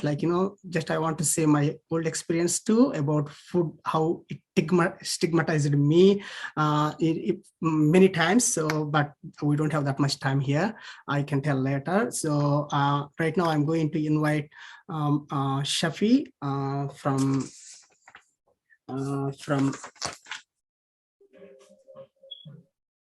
the Tamil. Divyani, can you take it over, please? I don't have the sure. Yes, biodata. absolutely. Thank you. Yeah. Yes. Thank you so much, Sister Cynthia. That was such an illuminating talk, and for covering actually so many varied aspects of food politics. Yeah, that said, so please continue to post questions in the chat. We will be taking them up after our next speaker, Mohammed Shafi. Mohammed Shafi is a Tamil Indo-Canadian Muslim social justice and human rights activist. He has been part of organizing teams of protests and other acts of advocacy for the causes of Dalits, Kashmiris, Palestinians, Rohingyas, Tamils, and other oppressed minorities of India and the world. He is a founding member of Indo-Canadians for Humanity, an umbrella organization uniting like-minded organizations and individuals committed to fighting fascism and discrimination. He also co-founded the Canadian Council of Indian Muslims and is on the board of directors. He's also a program and services director of the Tamilnadu Multicultural Association of Canada. With TMAC, he led disaster relief efforts during the Gaza cyclone in India. His column and op-ed are published in the Canada Files, and he's also on the board of directors for the Tamil Canadian Centre for Civic Action. Brother Shafi, over to you. Hello, everyone. Peace be upon you all. Thank you for the great introduction. It's an honor to talk in this event with such an illustrious panel. I was totally engrossed. I almost forgot I'm one of the speakers. There was a lot of learning here. Before the start, I live in Belleville with my family, and we live in the territory of Puran Vendat, the Anishinabeg, and the Haudenosaunee people. We acknowledge our shared obligation to respect, honor, and sustain these lands and the natural resources contained within. With the current situation in India, anything and everything we do challenging fascism and patriarchy is resistance. And anything and everything we Muslims and Dalits, Bahujan do is resistance. What we eat, what we wear, whom we love, how we live, we being, we are that we are able to live is resistance. Last evening, when I was trying to prepare for this event, actually I had like 4 pages of notes with these 3 speakers. After these 4 speakers, 3 pages are already gone. So I just have 1 page. Okay. However, when last evening I was preparing, I was also reminded that February 18th, that was yesterday, is the 39th anniversary of Nelli massacre in central Assam, where according to official reports, around 200 people were butchered, all Muslims, in broad daylight in a span of 6 hours in 14 villages in the Nagaon district. Unofficial figures claim that more than 10,000 Muslims were slaughtered. Even after 39 years, no one is held accountable.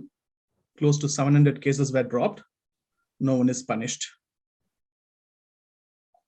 Having recorded that, let me get into the topic of the day, meat matters.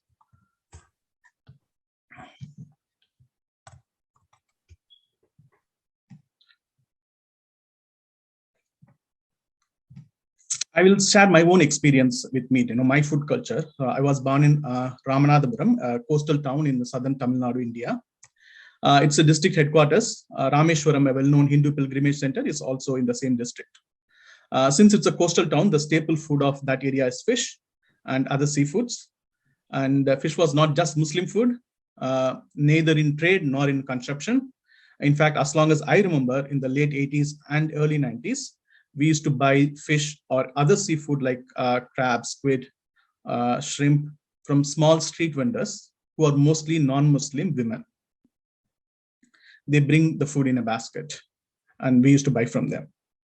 Chicken and mutton were consumed rarely, mostly during the festival days. Beef was not in the same. You'll be surprised that in my family, we never had beef. I also remember, buying livestock of quail and sandpaper from the Kuravar community or native indigenous community who still preserves the historical way of Tamil living. Kuravar literally mean leaders in Tamil, though currently they are discriminated, but their way of living is documented in literature as old as 2000 years. And after we moved to Madurai from Ramanathapuram, we did not have the luxury of having fish showed in the streets. But my mother still has a habit of starting her meat purchase from a fish store before going to chicken or meat. And again, in Madurai, it is not just Muslims who eat meat. All my friends, most of them, 99% of them were non-Muslims. We used to have had meat together in multiple restaurants. They used to come to my house. And even for Diwali, like Hindu festivals, I used to get meat from my Tamil Hindu friends from their houses. So this equation of Hindus means vegetarian is not true. That is not where I come from. Madurai is another temple city of India.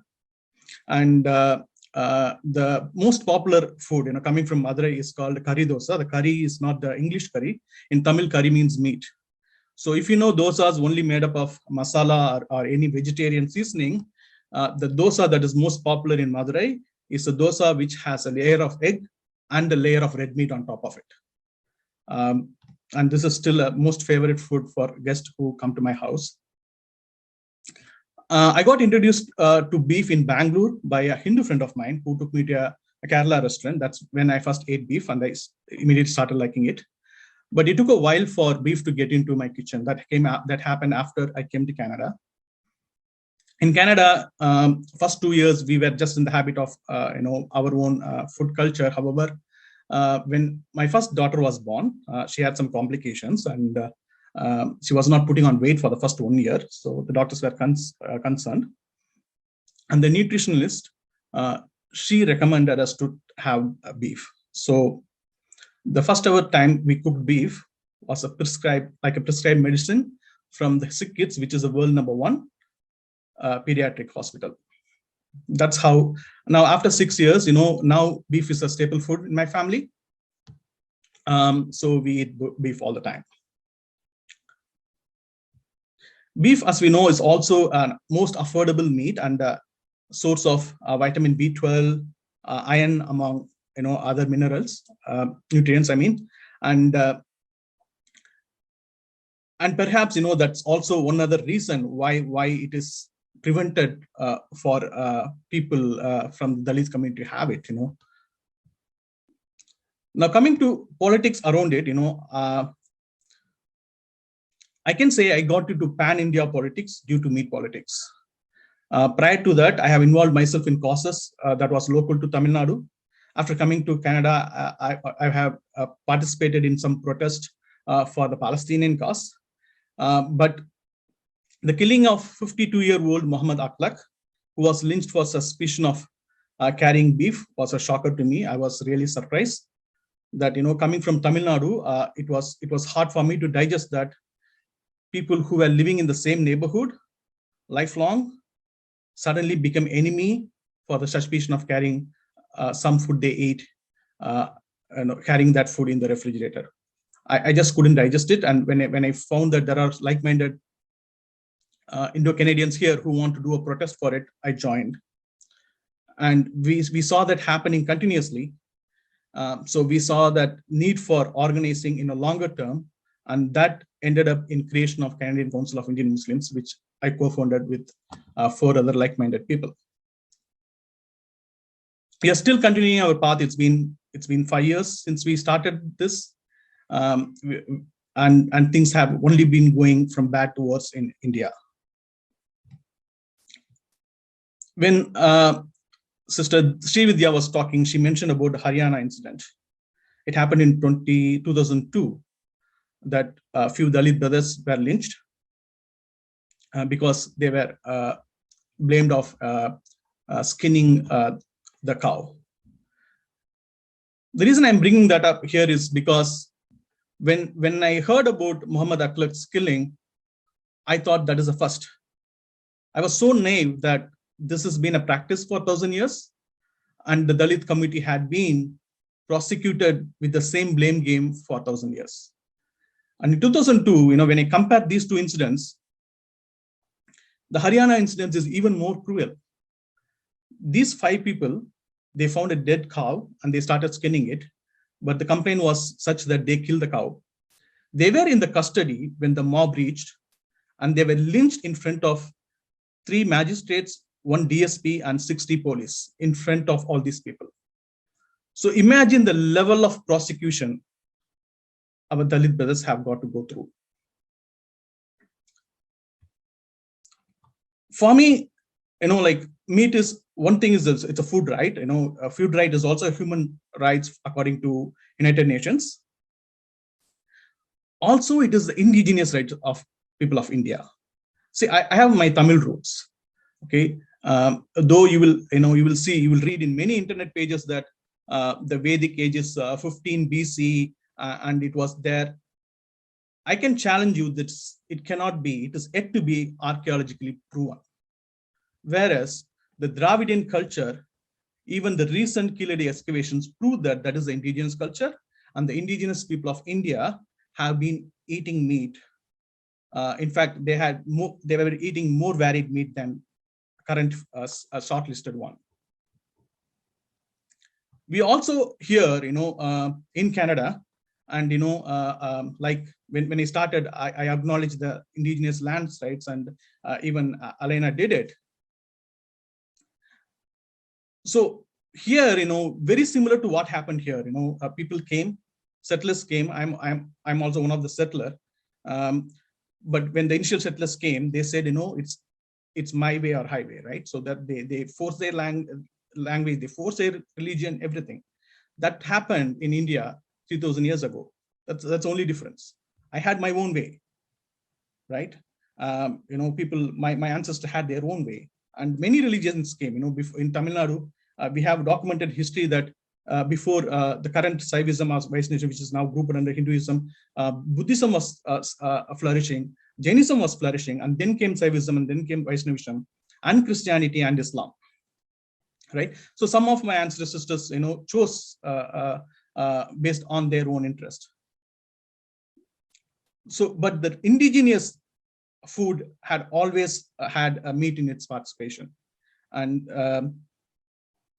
that right cannot be taken away from those indigenous people. And another thing, again from, I got inspired by Sister Srividhya. So Brahmanism does not mean it is only practiced by Brahmins or the people who are born in Brahmins family. I know a dozen people like Srividhya who are from Tamil Nadu, who does eat meat, but other than that, they treat people equally. And I know at least 24 people, non-Brahmins, who practice Brahmanism, who thinks, like, especially in Tamil Nadu, if you see, there is 1.7% of Brahmins, 6% of Muslims, another 6% of Hindus. So 85% of Tamil people are considered in the Varna system as Shudras. But if you talk to some of the Tamil people, they will call themselves as Kshatriyas. They want to be part of this Brahmanism, and they do honor killings. They don't understand that in the bigger scale of things, they are also treated the same way as the Dalits. So the Brahmanistic people, they have put a lot of thought in making this hierarchy work. You'll be surprised that, actually, I was surprised after coming to Canada. I heard that in North India, some of the Muslims practice Brahmanism. They have hierarchy in the Muslim system. I was totally surprised, because that is against the core principle of Islam. But somehow the Brahmanism influenced them. And when we also talk, the Muslims, we know about Mughals, we know about Nizams. Until British period, every empire who ruled India after the advent of Vedic system, they took advantage of Brahmanism for their own administrative convenience, and Brahmins took advantage of their weaknesses, and that's why they were able to preserve it till the Britishers came. Like Murali said, till Britishers came, no one else were able to get into the education system.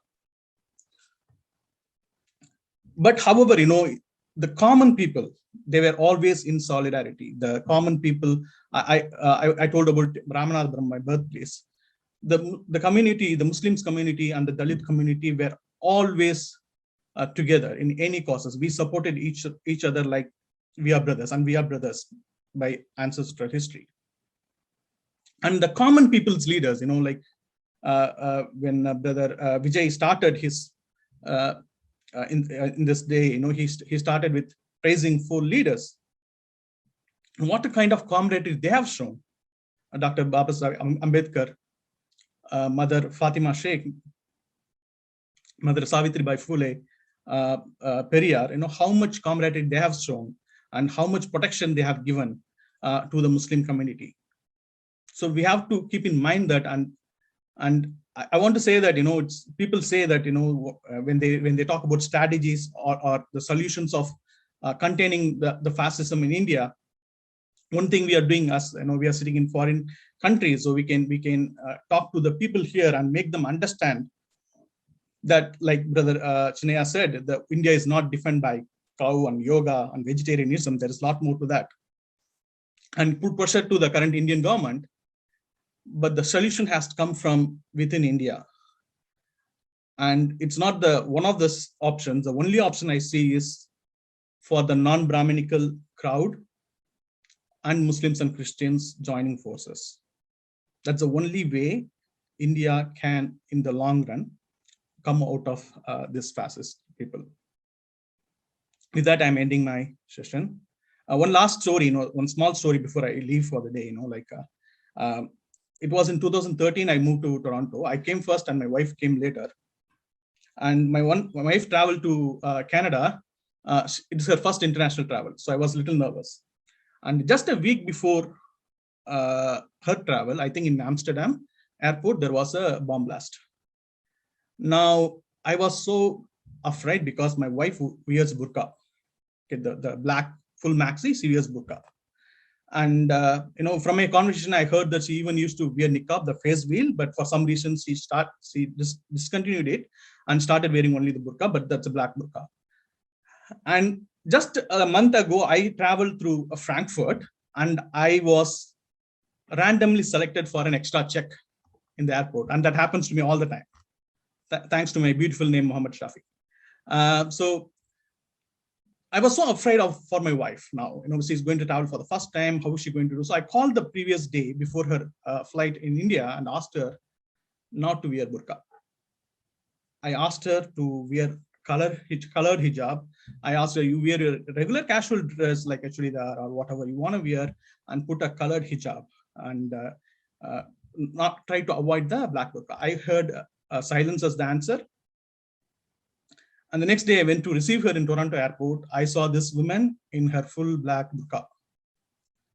She came, I did not ask anything about her.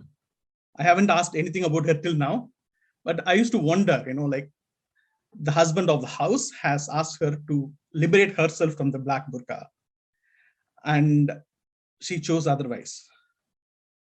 Maybe she thought the reason that I'm giving to make her vulnerable has maybe empowered her to do that, So that's what I used to think, in the current situation, people are asking that there is a huge movement going against hijab. And, I have my own perceptions about burqa and niqab and everything, but that doesn't matter. What the woman who wears that matters. The same applies to food. The same applies to whom we love, and everything is going to be there, right? And we cannot force them on it. Jai Ambedkar, Jai Fatima Sheikh, Jai Savitribai Phule, Jai Periyar. Thank you. Thank you, brothers. Shafi. Thank you, Shafi. It's wonderful. Yes, definitely we agree with you. Everybody should have their own, choice of, choosing whatever they want. Yes. Thank you very much for the, information and insights you brought it here today. Like the experience, yes, me too. Like I had, a lot of, food stigma and like a shame about my my food, like my community food, like many times, like my within my community too, right? Whenever like I used to get less marks in the education, or I used to did not, I did not do something like really fast or did not think really like smart. Within my community, like, people used to put me down, like saying that, hey, we are not like, the Brahmins who eat ghee or, it's a good food, right? So purity food. So we are Dalit people, like who eat, meat and especially beef. So our brain is like that. So they used to make it as a fun, but that what it is like deeply, deeply internalized, right? Deeply imposed on within our community too. That's what we think it all the time. So yeah, definitely, like, many Dalit people or Adivasi people, like every child may have having same experience like me, because it's not only applies to only one person like me. So it applies to every Dalit in South Asia and India. I know that. So thank you very much for that. And Divyani, can you take the questions if you don't mind? Absolutely. Thank you, Brother Shafi. That was, I think the way you ended, that's what we needed to hear. And it is important. I would actually, as a woman myself, I would like to echo the fact that it is our choice, whatever that choice might be. It is very important to kind of just echo this message, given what's happening in India right now where I'm sat. And just thank you so much for sharing your own experience and the journey with not just food and meat, but for also emphasizing the need to reassess food and identities, and where do we figure in this larger, in the larger conversation. Yeah, thank you so very much. This has been amazing. I feel so honored to have been a part of this conversation, and now I would like to begin with the questions that have been posed so far. So since they've not been addressed to specific speakers, please feel free to address them, amongst yourselves. So you can, like, whoever wants to go first. So the first question we have is from Leslie. And the question is that the ban on cow slaughter, how is it impacting marginalized communities who are in the business of meat?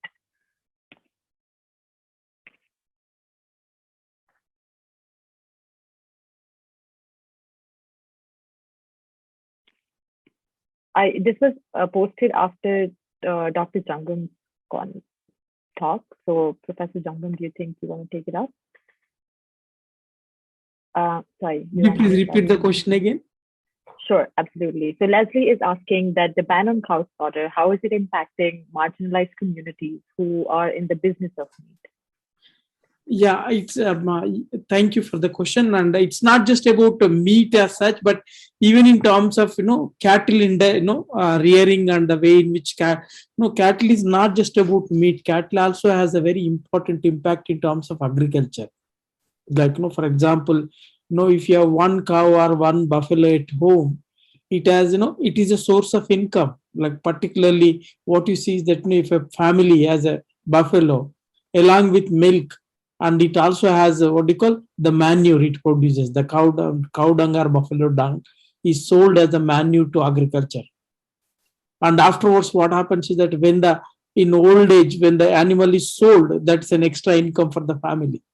So in this context, what you see is that there is a cyclical relationship. Basically, when a buffalo or a cow enters into the household of a lower, the Dalit or tribal families, Adivasi families, one of the important things is that it unleashes an interesting economic cycle within their household. Though it's a responsibility, but along with responsibility, it also provides additional economic support. In this context, what you see is that it is a direct attack on the livelihood of the people. And another important thing we have to understand is that this whole idea of also has very interesting implication in terms of technology, because of the globalization and because agriculture implements particularly are being imported from different markets, particularly Chinese market. And these days what you see is that because of the mechanization, one of the important ways they're trying to do is that they're trying to do big scale agriculture. If you look at rural indebtedness and why there is an agriculture crisis and also health crisis, particularly as Murali mentioned in the beginning, that one of the important problem India is having today is that the high rise of diabetes and the food. Basically, the food culture has completely changed. People are not eating healthy food. And that basically is a very important impact. That's why, India scales in terms of, human development index is very low precisely because of these changes after 1990s. And what you see that after 2014, because of BJP and the kind of policies just now, Sister Cynthia was talking about how in Karnataka, children are being denied of egg, the nutritious food. Can you imagine? So that is what it has a multiple impacts in terms of health and livelihood, and also a long-term economic impact. May I add to that? In writing that article I referred to, I have just said that it's a myth to think that only the Muslims and Christians as consumers of meat will be affected. The bill that I talk about the bill, but the policy basically, it has grave implications for majority of people. It is the livelihood of large sections of poorer population, farmers, cattle traders, transporters, loaders, etc., milk producers, especially those who have taken loans to purchase milk cattle, which are mostly women from SHGs. And then the leather industry, the pharma industry, they use calcium for the bones, bones to produce calcium, and they use the blood to produce, tonics for anemia and so on. And then the meat producers and sellers, who include a large section of the economically weaker sections and Dalits. In case of milk producers, their profitability will be adversely affected. They will be forced to care for male crossbred cows, which are considered at this point surplus and sold, because they are not suitable to be used in agriculture. It will cause a rise in cost of milk to the consumer in short term. As milk producers will be forced to care for economically unproductive aged cows, they will stop rearing cattle. In the medium term, this will result in lowered milk production, adding to the higher cost of milk and milk products to the consumer. The direct population, particularly children and the aged, who need nutritious, protein-rich diet like milk. In fact, farmers groups have already raised a demand for government to grant a kind of subsidy for rearing aged and unproductive cattle. So this happened 12 years back in Karnataka. Now in UP, because of the same issue, one political earthquake is going to happen. This is the outcome of poorly thought out policies relating to cattle management in our country. Thank you. Thank you, Sister Cynthia and Brother Chinnaiah. Next question is Garima. How does the politics of polarization seep into our everyday lives? For instance, an ongoing narrative in Bollywood movies is upper caste mothers denying cooking meat in their kitchens, as in Dangal.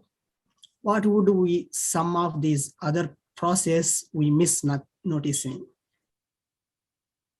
I think I'm going to turn it to Srividhya, because I already mentioned something about our own experiences. Srividhya, if you don't mind. Thank you, Vijay and Garima. I'm not sure I'm the person to ask this question to, but let me try to respond from my point of view. I think in my own experience, even within, for example, the Shaiva Pillai dance teacher traditions that I worked with my dance master, there was a lot of concealment of the fact that meat was being eaten. And as a Savarna woman, a Brahmin woman in that family, I would stay with them. It was never quite apparent to me whether they were concealing it from me because they felt that I would somehow be offended by meat eating. And I didn't know how to tell them, look, it is not a problem for me at all. And I would actually like to share your meat with you. But there was always a kind of social hierarchy in many families being established on the purity of some of the members as opposed to others. So often in many families, women would not eat the meat. I remember reading a really interesting article in which there was this story that was narrated by a respondent in an ethnographic study And the respondent was talking about beef being brought into the house and cooked. And the anthropologist, the ethnographer, was sitting with this family, and somebody brought in something and said, look, I brought the beef for you. And the father of the family said, take that beef away. You know we don't eat beef in this house. And then they walk out, and the father says to that person who just brought the beef, take it to the neighbor, get her to cook it and bring it back to me. Because the wife in the family does not know about the beef eating, but the father likes to eat beef. So the husband likes to eat beef. So there was still beef being eaten. So these elements of concealment underline what Brother Vijay and Dr. Jangam was saying about the stigma attached to meat eating. The fact that people feel ashamed of it and do not feel that they can openly say what they eat is a sign of social stigma. Thank you. Thank you, Dr. Vidya. So the next question we have is from Rama Ganeshan. So there are two questions. The first part is that is the prevalence of TB more to do with malnutrition in general? He had not heard that the lack of meat causes TB. And the second question is, and I think, all if you can speak to it, that how do speakers reconcile with Ambedkarite Buddhism and the 13th vow? I being the person who's asked the question, they assume that it is about the ability of people to eschew meat, but please elaborate. Thank you. Yes, I'm sorry, Divyan. Can you please repeat the second question again? The Ambedkar. Sure, absolutely. How do speakers reconcile Ambedkarite Buddhism and the 13th vow? Is it about the ability of people to eschew meat? Okay. That's the question, yes.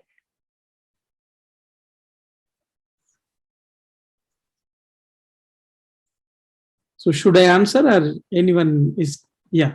Absolutely, please go ahead. Yes. Yes. I one thing, the thing is that, like Dalit food habit, for example, is closely aligned with, as we are pointing out earlier, to their everyday experience of involvement in agriculture and the productive aspects of life, and animal eating meat is very important part of it. And another important thing is that Buddhism itself, the practice of Buddhism itself, did not prohibit eating meat. So that's why it's very interesting to see how these tensions, particularly the Neo Buddhism and vegetarian aspects and everything, come into tension, because what you see is that they have a very interesting implications in terms of everyday life of the people. And so I think one thing we have to see is that even the interpretation of Ambedkar, the way we see Ambedkar, is not seeing him only through the lens of Buddhism, is also very limited way of understanding of Ambedkar. Ambedkar basically means different things for different regions of India, particularly for different Dalit groups. The way, for example, Dalits in Tamilnadu or the Dalits in Andhra or Telangana, Ambedkar is a very different meaning, and the way in which people have interpreted is very, very different, particularly except in Maharashtra and some Uttar Pradesh, where there is a long tradition of Ambedkarite movement and also political consciousness. But in other parts of India, Ambedkar is seen as this assertive, figure who basically symbolizes this revolutionary politics. And his idea of Buddhism did not seep into every corner of India. Thank you. I will stop it here.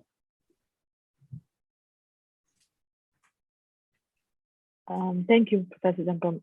We have one more question by Soumya. But I think before that, was it Rehana Hashmi?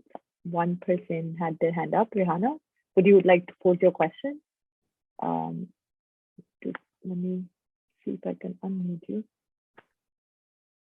Okay, yes, it's working. Please go ahead. Thank you. Thank you very much. Thanks all speakers. It was really, for me, it was information, it was analysis, it was all which I got such a good news and good grasp of the problem.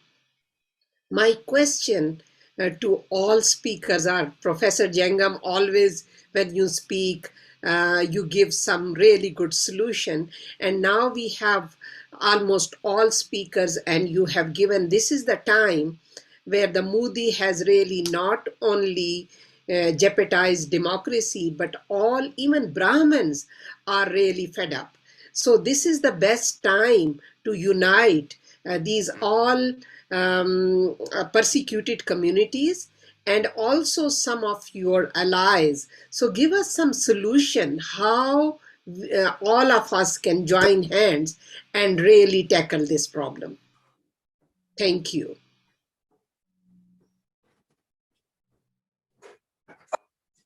Anyone can answer.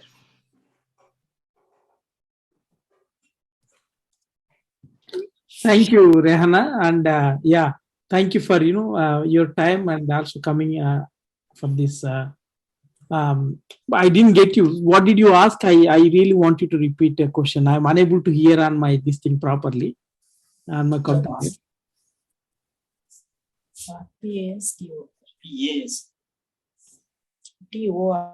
I just wanted what is the solution? How we can unite together and tackle this problem. And I just want to say to someone who really mentioned about this gender issue, thank you very much.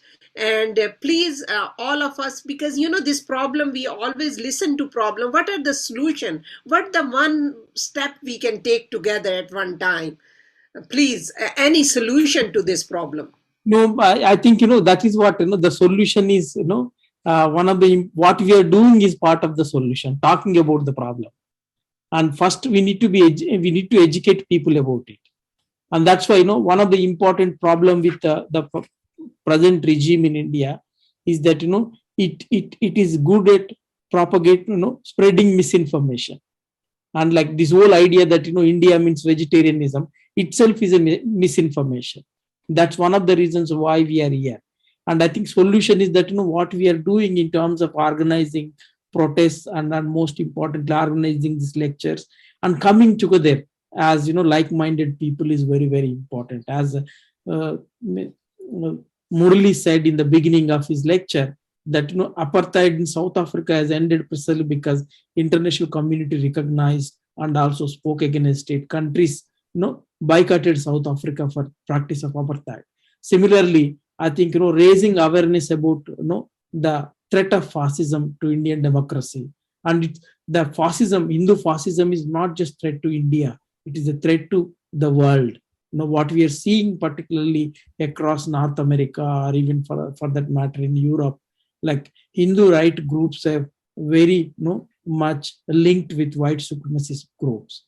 And that's what the Canadian problem, what we see today, like in the name of Islamophobia, like last 20 years, they have spent, concentrating on Islam and Muslims, ignoring the threat of white nationalism. And one fine day, they all came and sat in Canadian Parliament. Last 4 weeks, Canada is, doesn't know what to do. They had to, for the first time ministry, they had to, use the emergency, constitutional provision to end this. So in this context, what we are seeing is that, fascism in one place in the world doesn't mean that it doesn't affect other places. Fascist and also neo-fascist organizations are very well, connected. So in this context, the only way we can burst them is to expose their hypocrisy and tell, we should speak truth. That's the only way I think we can end this fascist culture and fascist regime in India. Tell the world, I remember, 2016 till 2017, it was very difficult to talk anything about Hindu fascism in North America. No one was willing, particularly media, was not willing to recognize that there is a problem in India. And no one wanted to speak against Modi. But now look at, open every day, like NY Times or even Guardian or Globe and Mail, any newspaper. they're all focusing on what is happening in India. I think that can be said precisely because that is where the progressive diaspora, Indian diaspora, one of the important things that they did is that they are able to tell the world what is happening, and finally world is catching up with actually what is happening on the ground. So in this context, I think the solution lies in our commitment to the cause of humanity, commitment to the cause of oppressed sections of society. And unless we come forward, sitting in these privileged positions, if we can't speak, you can't expect people in the villages who are fighting for survival to become champions in the world. Thank you, Brother Chinnaiah. Yes, that's true. That's the actually we are having this event today to expose that all the information to the world. That is the main objective of the event, because so far only the upper caste people who are very privileged from back home and they migrated to other countries, they presented their perspective. So for misinformation, they sent it to the world, right? So now we are hoping that the world should listen us, the people who are Dalit and Adivasis and Muslims, other minority people. So that's what we are opening our voice as a resistance. Thank you very much. So the other next question is asked by Leslie Martin. If beef consuming is indigenous food, how do Dalits who consumption beef draw in parallel to indigenous communities' rights as recognized by UN mechanisms? Yeah, I'll try to take this. Yep. So, yeah, I did go through the UN rights for food rights, and it does specifically say that there are many aspects in which food rights is defined on the adequacy basis to cultural basis. So if you think by culture, you call this your indigenous food and you have the right to consume it.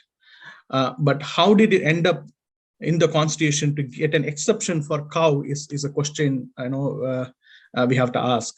The question, one of the answer is that though all the problem we see have exponentiated in the BJP rule, it was always there.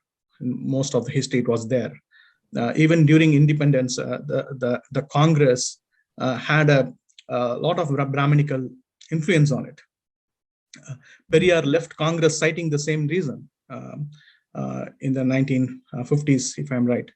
And I was listening to Professor Rajesh's lecture on this topic on animal law for Harvard Law University.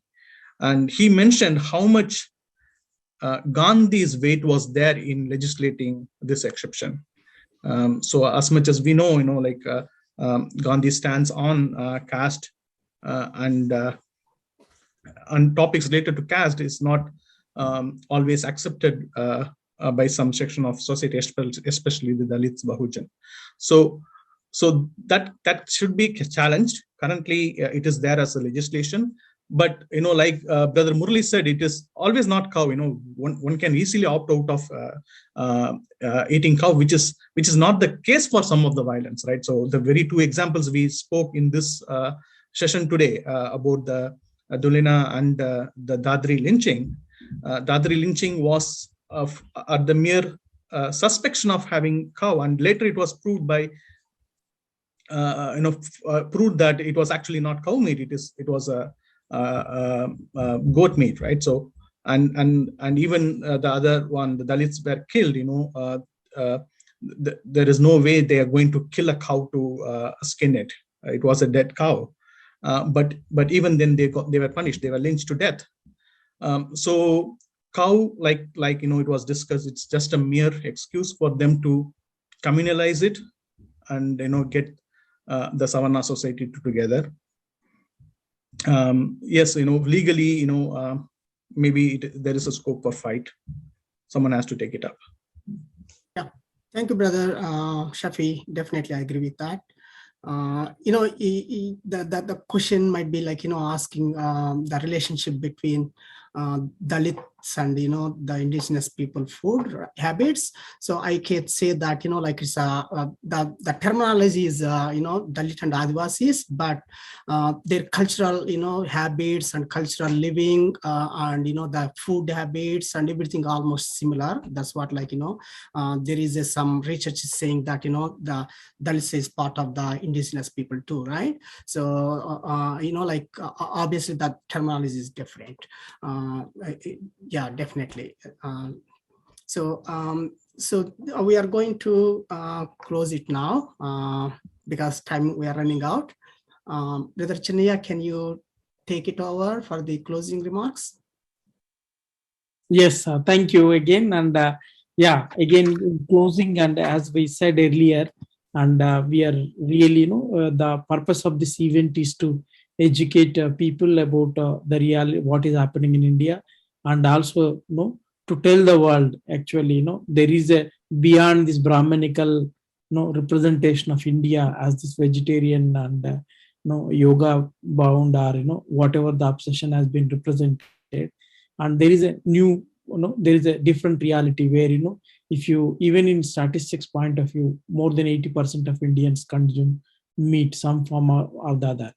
And, meat is just a conduit for the politics of Brahmanism and politics of domination by the Hindu right groups. And in this context, I think, to resist Hindu fascism and Hindu, right politics, not only in India and also to across the globe, one of the important way is to talk about the reality and speak truth to power. And in this context, I really feel thankful for this event organizers, particularly brother Vijay and also Divyani and also all the speakers, particularly coming and sharing your time and also your expertise. And it has been privileged to be part of this event. And I thank you all again. And I think together we will fight, and win this battle against fascism. And Jai Bhim, Jai Savitri, Jai Fatima, and Jai indigenous people of Canada too. Thank you. I'm going to extend my thanks to our LDs and the support organizations. Sorry. Oh, yes, yeah, sorry. Our wonderful, who played huge role in happening this event. Ambedkar International Mission, Canada, especially Arun Gautam, who is here. Canadian Council of Indian Muslims, Farooq and Naila and the team. Justice for All Canada, Canadian Against Oppression Persecution, Tamilnadu Multicultural Association Canada, Socialist Canada, especially we thank to Brian and his team, India Civil Watch International, and Jangam. I want to just close this with one wonderful, my favorite poem. It's written by Hanumantaya, Dalit poet. Untouchable, yes, I eat the cow. I eat the cow and I am becoming like the cow. I dance in the valley and mountains and plains, standing on the land. I lift my tail and rape and the rainbow. I gore the rain and the clouds and topple them over graveyards. Untouchable, yes, I eat cow. I eat the cow and become cow-like. I roam about holding an udder in each hair and feed the babies thrown in the garbage dump. Untouchable, yes, I am a man who became cow-like. After eating it, I will not eat your fodder and became a human like you. I will not eat human like you. It tells everything. Thank you very much. And Jai Bhim to you. Thank you, Vidya, everyone. Thank you so much. Bye-bye. Bye. Bye, everyone, for now.